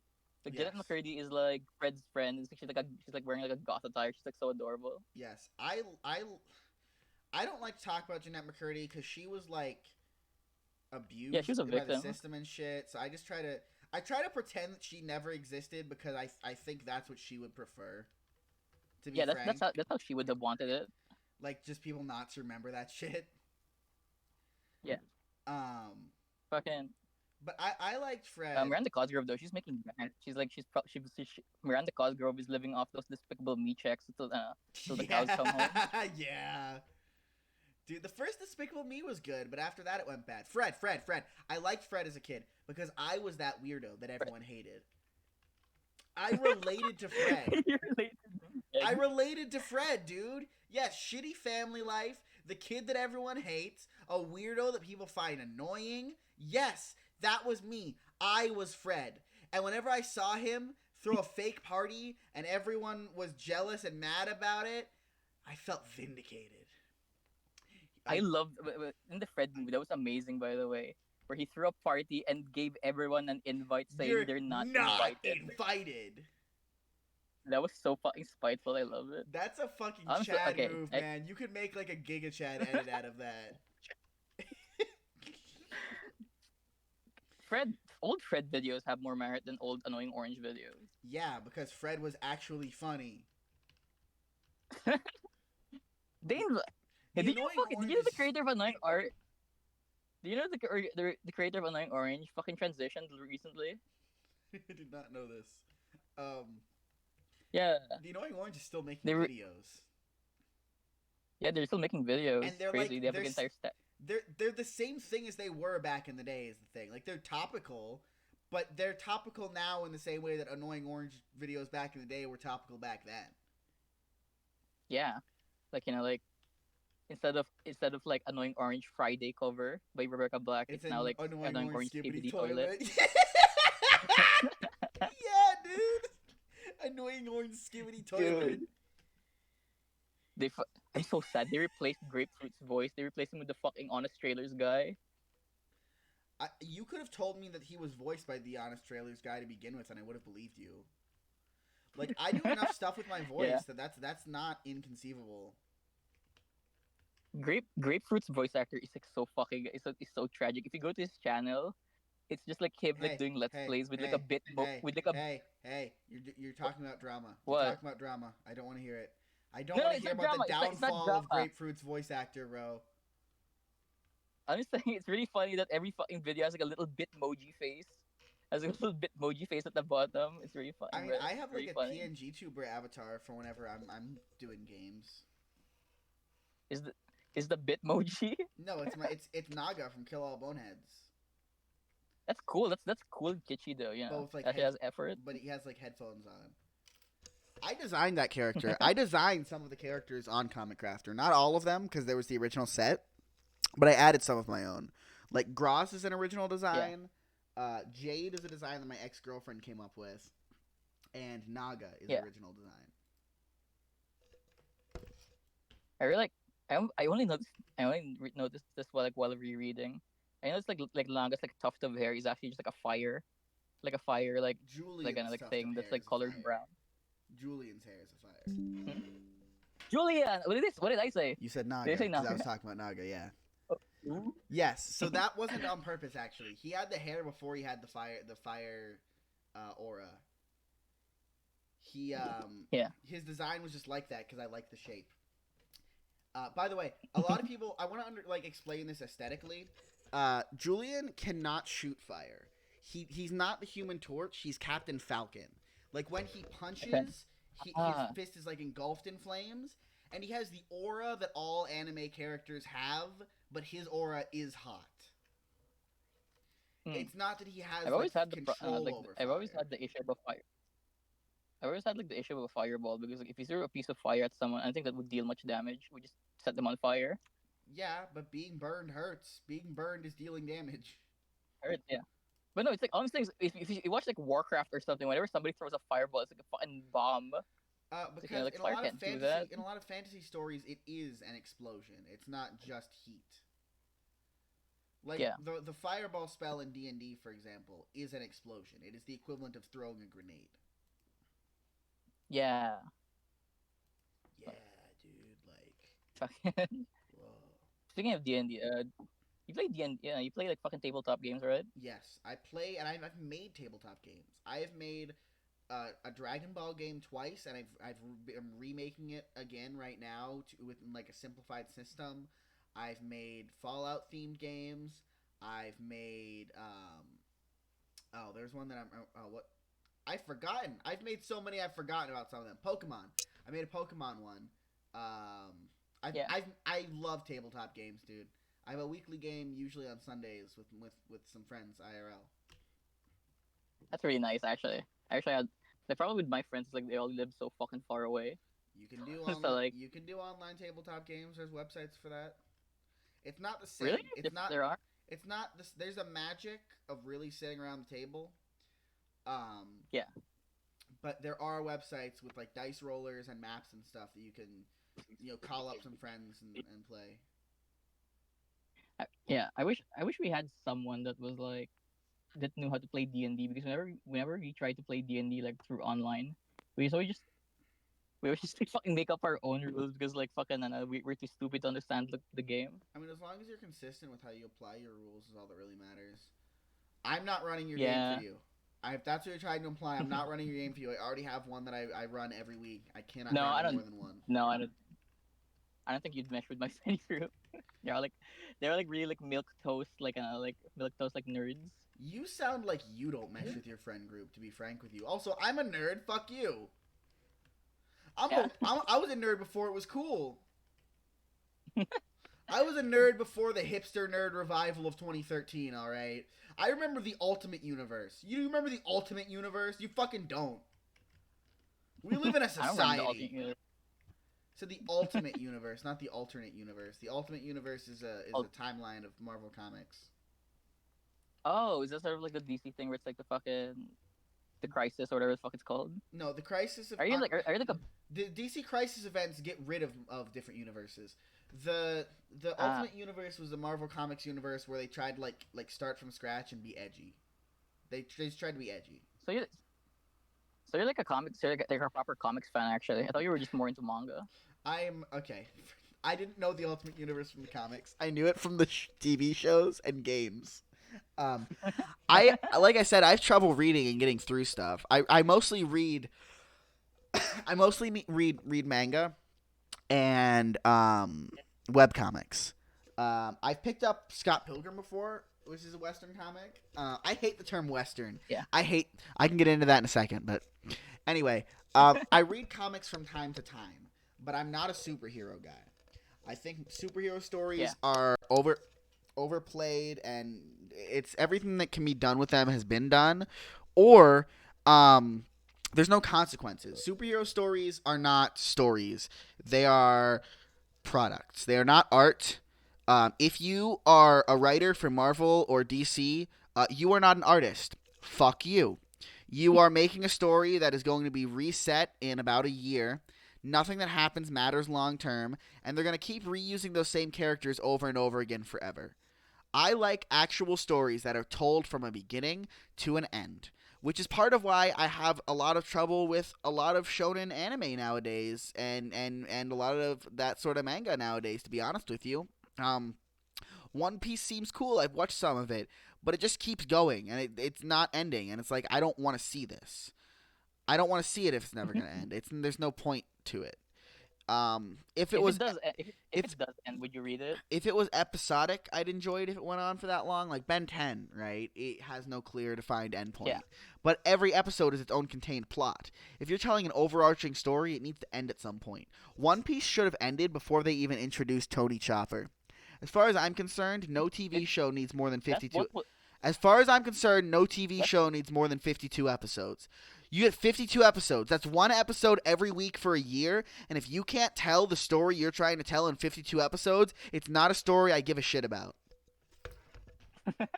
They were supposed to actually end it before like Chopper was introduced. Well, Actually, before they enter the Grand Line. I don't have an issue with Chopper. That was just like, that's how many episodes it took. Like, that's how long a normal TV series lasts. Yeah. Fucking. So, like, what mangas have you finished? Finished? None of Or, like, them. read? I haven't finished any of them None because of they them? just keep fucking going forever, and I don't have the money for it. You've seen some of JoJo, yeah? I've watched JoJo, the television show, the English dub of the show. Yeah. I have a Joestar birthmark tattoo. Dude, that's fucking awesome. But I my, still my, haven't. my dad's a tattoo artist. My dad's tattoo artist, dude. We really did walk the same path in life. Dude. Holy shit! I get my tattoos for free. That's the only reason why I have them. Is I couldn't afford them otherwise. That's insane. Why do we have so much in common? This Yeah. is weird. That's fuck. Isn't your dad dead though? Did you say? No, he's still kicking. Okay, so you said you lived with your mom, and I guess I just assumed that your dad wasn't in the picture for some reason. I'm sorry. That's fine. Um, What do you call it? JoJo. So, yeah, you so can- I still haven't finished part 6 because it's really stressful and it's really hard to get through. Like, it's not bad, but like it feels so tense that I need to like go through it in bursts. Part 6 is like people say it's sort of like a lull in the series. Like it like picks up after during part 7. I think the low in the series was part 3. I think part 3 was ass. It introduced Part 3 was ass. It introduced stands, which I like, but like, my favorite stands are the part 3 stands. But the story itself being told was not that interesting. I'll get into my issues with it, but I want to make a point. Kill All Boneheads, right? When I came up with the idea of hearts before I actually started writing Kill All Boneheads, a lot of people said it sounded like stands. Yeah. I came up with hearts independently from stands. Then I started watching JoJo, and then stands then went on to influence hearts a little bit, very slightly though. Honestly, more aesthetics than anything. Like Third Eye Blind is a stand design, for example. Like if you look at the eyes and stuff. But the way hearts work are fundamentally different from stands in the fact that they are much more transformations than summons. Stands, you tend to summon whatever your thing is. Hearts turn you into whatever your thing is. Usually it's like a power and a single body part. Like, I can fly and I get wings, or I get black claws that are powerful. You know what I mean? Because how I came up with hearts actually comes from Naruto. Because there's a big problem in a lot of shonen anime, Dragon Ball is the biggest one, where everyone sort of can do anyone else's powers, right? Like, there's no reason why Goku couldn't teach everybody in his crew how to do the Kaioken, right? And the solution that a lot of these animes have to why doesn't everyone have everyone else's powers is to make them genetic, make them something someone's born with. So only Saiyans can the go fucking Super the Saiyan. Only certain ninjas have certain bloodline abilities, right? And I didn't like that because whenever I ran a tabletop game of Dragon Ball, what ended up happening is all of my players became eugenics. They became eugenicists and tried to breed these perfect bloodlines. And so my solution was to make it something inborn to each character. Kind of like My Hero Academia does, actually. Where each character has the powers that only that character is supposed to have. They just have those powers exclusive to them. Yeah. I also liked whenever the fights were like ideological struggles. So I decided to make those powers fueled by those characters' beliefs. There's also there's real deep philosophy with hearts that I'm not going to get into right now. But the literal heart design is taken from Undertale, actually. How people always draw the main character in Undertale with a heart on their chest when they're fighting. I like that imagery. Yeah. Yeah, I like that imagery as well. Yeah, I could sort of pick up on that Undertale type stuff as well. Undertale. Fucking ever seen have you ever seen Hunter x Hunter? That's another series I thought I fucking love was like an Hunter x inspiration. Hunter. I do. Yeah, I found love Hunter x Hunter as well. Hunter x It's the Hunter best show. wasn't really an inspiration though. It's the funny thing because I only got into Hunter x Hunter when I was like pretty far into Kill All Boneheads. That's the weird part. But that's why I like it. Is because it's a lot of the things that I want out of a show. My only issue with it is the Chimera Ant arc goes on for way too long. All the other arcs go by at like a relatively good pace. I also like how early in the series. So I like when they introduce Nen, but I also don't because before Nen was introduced, characters just had powers sometimes, or like they had special techniques, like the lady with the bee hair, or Killua's brother with the acupuncture stuff, and they just kind of stopped having characters like that. Everybody has Nen at that point. I keep saying this, but I really fucking wanted Gon to keep his fishing rod throughout the entire series, but he sort of just drops it after the tournament, the Heavens Arena. Yeah, he also his like good sense of smell sticks around for a little bit, but that also kind of dies out. Like he just has he doesn't even really have like what are his powers just getting stronger though, right? Like he doesn't have a unique power. Yeah. I say that as if the main character in my comic doesn't have the power of just getting stronger. But it's like, like he has like the fire, but like Gon's just basically he's just the muscle. He can punch good and he's kind of fast.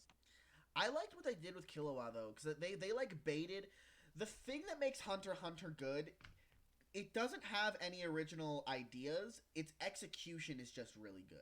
So I look at Hunter x Hunter and JoJo as opposites, right? So JoJo has a lot of big ideas and a lot of interesting new ideas, and the execution is sloppy as shit, right? The writer forgets about shit, characters have like weird personalities, but it's got a lot of interesting ideas, right? Hunter x Hunter is the exact opposite to me. It does nothing new, it does nothing original. However, it does what it does fucking perfectly. Right? I hate tournament arcs. And you know what they did? They condensed the entire tournament down to one single episode. I dislike whenever there's a character who's got like this super edgy internal conflict of the evil within him. So what did they do? They made Killua born to an evil family who keeps trying to convince him that he's like a bad person, and he just doesn't. He's just chill the whole time. Yeah. Like, there's a little bit in the beginning where he's worried that he's going to be this cold-hearted killer, but then he's just not. He's just cool. And that's just how he is. Hunter x Hunter is good because it avoids falling into the shitty tropes of other anime, but if you don't know those tropes are a thing, you can still enjoy it. Yeah. A lot of subversions of tropes only make sense if you already know the trope. I kind of wish Hunter x Hunter should have just fucking ended already. It's still going, by the way. I only watched the anime, and the anime is only up to the Chimera Ant arc, I think. Yeah. So it's up until the election arc, where like after the election it stops. To be honest, I have a problem with finishing things. I'm in the middle of the Chimera Ant arc right now. I thought that Hunter x Hunter was on like a years and years long hiatus. Togashi came back like a year ago. He made like 17 chapters and like disappeared again. Okay, here, you know what's fucking hilarious? I'm sorry. I'm looking at the seasons on Netflix, and there is another one after the Chimera Ant arc, right? And it's 12 episodes. Yeah. So, season 1, 26 episodes. Season 2, 12 episodes. Season 3, 20 episodes. Season 4, 17 episodes. It's like roundabout 15, 20 episodes per season, right? Telling a cohesive, like, condensed story. Season 5, 61 episodes. More Yeah, episodes that's than the other seasons combined. And then combined. Yeah, season 6 is back to 12 episodes. What happened? What happened? we're currently like the current manga. The current manga chapter is basically a second Chimera Ant. By the way, they're like Oh! track. I'm not like spoilers, but like we're following the story of like a Chinese empire, and a Chinese empire has like 16 heirs, and each of those heirs have their own like bodyguards, and they're all Oh! fleshed out. It's insane. That's the surface level. There's way more than that going on. Gon is never gonna find his father, is he? You have to watch. You'll see. So I might be a retard. I might be stupid. I think we already saw Gon's father. There's a dude who shows up for one episode to train the blonde guy, with the chains. I don't remember his name. No, that's not Dion's father. That's That's just some random guy. It's Although just he some does look random guy. suspiciously like the dead. Yeah, See, does kind of look like him. I don't remember him being elaborated on beyond him teaching that one dude. So in my mind, I was like, that's Gon's dad, right? Right? Yeah, that makes sense actually. That's how I would have written it. That's what I would have done, right? Because then it adds an extra layer of like fucked upness that he's a mentor to someone else. Ow! I just stabbed myself with a Else, needle. you have needles around you. I have a bobby pin that I was just sort of not bobby pin, safety pin that I was just sort of poking through a bottle cap. Okay. I thought you got like I thought you have like heroin needles like lying around. If I was doing heroin, I Dude. promise you that the pain of the needle would be so like heroin is so good that people will stab themselves with needles to use it. I like that's how they don't care about the needle, man. I would not be saying ow if I was doing heroin. Do you do a lot of drugs or do you do any? I've never done heroin. I just understand that I've known people who Not like were former addicts. like soft drugs. Like have you ever done like weed or whatever? Bro, you ever done a weed? Yeah, I eat 3 weeds every morning, bro. Yes, I've smoked. Yes, I've partaked in marijuana. I've also drank alcohol. I accidentally smoked synthetic weed once. Don't. Make sure your shit is real. No, synthetic weed eats away at your Weed? It's like this weird chemical that has nothing to do with weed at all. It just looks like it, and it fucks up your brain. It eats away at your brain. I am not the same person I was before. It felt like my soul was ripped from my body. And it's back now, but I'm still not the same person. I'm damaged. Synthetic weed sounds like it's like made from like microplastics or something. I would rather smoke microplastics. There's a history of mental illness in my family though, so I don't want to do any like hardcore psychedelics or anything. Yeah. Because I'm worried I would end up going to a place I would just never come back from. I'd never recover from. Speaking of microplastics, there was a study recently saying that the place I live in right now is the only place in the world where there's microplastics in the air. Dude, that's fucked up. I don't mean to be a dick, but you're living in the asshole of Earth, dude. Like I know. Southeast Asia is where like that's like where all the shit rolls downhill to. I'm sorry, it's true. Yeah. I know. What apologizing? I fucking agree. I want out. Understandable. Don't blame me. Please, just don't blame me for the shit that my government and the rich people in my country do, please. Yeah. Thank you. Fucking what do you call it? Fucking we're talking about Hunter x Hunter. Hunter x Hunter. Hunter x Hunter. We don't have to keep talking about it if you don't want. That's fine. I need to get you on another episode, by the way, because the other episodes were struggling to push an hour, and we're almost at 3. 3, yeah. I mean, I'll keep going, but I'm just saying, like, I don't want this to be the last time you're on here. Yeah, this is fucking fun, and I'd be in other episodes. It'd be fun to see like how I mingle with like other guests. Yeah, with Red Cap is what we're calling him from the Shrek review. I mean, watch The Princess Bride. Take notes as you're watching. and then we can all convene. Okay, so could you like I could add you to like a could, group chat or okay, something. yeah, which Princess Bride by the way? Is there like only just one Princess Bride? The first one, I'd assume the one with the lady that plays the queen in Shrek. Okay. Okay. You have to coordinate a time with me. I may be in school when you guys record. Well, we're not watching it at the same time. We'd be recording like the podcast after the fact, like talking about it. But yes, we can schedule something. I can add you to the group. This is Yeah. not entertaining for I the feel like audience, by the way. Planning shit out behind the scenes. Hi, audience. Are you enjoying this? no, Welcome to this no, I episode. cannot. Welcome to this episode of Is It No, Kino? For this episode, we watch Medea 12, Medea in Space. my favorite episode of Is It Kino is when they watched fucking a Serbian film with Monkey's dad. That was hilarious. I haven't seen that. I haven't seen all of them. I've seen like some of them. Is It Kino is definitely the bottom of the barrel of Monkey Jones content. To be frank with you,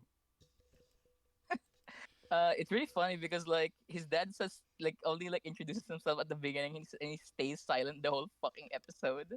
are you sure he's actually there and he didn't just walk past and say one thing? Because they introduced him, and like they were laughing their asses off when they were explaining like the premise of a Serbian film. What was he introduced as? Did he have a name? Was he Gorilla Jones? No, I don't remember. I think he just like said like my dad, My dad. My dad. my dad, Borat voice. dude, like the Oh, my wife. dude, dude, I was like too young to watch Borat when I saw that shit. I never watched Borat. I just know him from cultural osmosis. Hello, I'm from You know my Kazakhstan. wife. I got Eastern European voice. Very funny, racial stereotypes. The only thing you need to know is my wife. That's it. I As would far as love, I'm concerned, the entire I, exists. I would love to meet your wife. Can I film can I film a Monkey Jones sex tape with your wife? By the way, the fucking the furry girl, I think her name was Luda Kitty or whatever the fuck. I Effed up. I Anyway, I do not give a shit about the drama. I don't want to I'm hear sorry. It's like whenever that's my default. It's like I want to play The Binding of Isaac right now. Like what should I listen to in the background? Oh fucking The Binding of Isaac, like Florian Himsel, the Binding of Isaac guy. huh? What about it? Florian What made The about Binding of Isaac. like yeah yeah Like he's Florian he's Himsel, a like bunch The of Binding of monkeys in this Isaac. podcast. Like The Binding of Isaac, like the game that guy made. Holy crap! Crossover, Yeah, the crossover of the yeah. century. What if we got I'm Monkey on the what if? Hey, if this somehow ends up in the vicinity of anyone in the Monkey Jones fandom, tell him we want him on our podcast. I don't tell want him him on the podcast. tell him we want but him. tell him we do. I want him on the podcast because like I have a lot of shit to talk about Digi and he's like all the co-hosts. You know what? No. You're not going to be allowed on that episode because I don't want to deal with drama. I just want to shoot the shit. Come on, it'd be funny. Like No, think, I don't it's do been drama. I do not do drama. I have my integrity, and I will never give up my integrity. I'm not doing drama. You can do that on your own fucking time. Yeah, fine. What do you call this? What's up? I feel like okay. I feel like a clean 3 hours might be good. You want to call I it? feel like if You want to say it tonight? if we go any longer, it would take too fucking much to like Okay. Do you have any upload on YouTube. Okay, make a if you have some kind of shout out, say it. If you have like you want to share your website, your socials, Twitter. I don't have I have nothing. Just go read Kill All Boneheads, I guess. Also, shout outs to Mark. Shout outs to my homie Mark. He got a girlfriend like recently. Shout outs to my homie Mark. Shill your own shit, dude. You have a Twitter. Do I need to find your Twitter and shout it out myself? Oh yeah, I do have a Twitter. Fuck. It's at Chemo Terepy. Wait, Therapy it's not. Wait, give me a second. No, It's at it's Froggy MS Painter. Chemotherapy is like the handle right now. All right, at Froggy MS Painter on X dot Twitter, and follow Naga Sake Comics on Instagram. Go Okay, to guys. See you. www.nagasakecomics.weebly.com for my comics. Okay, bye.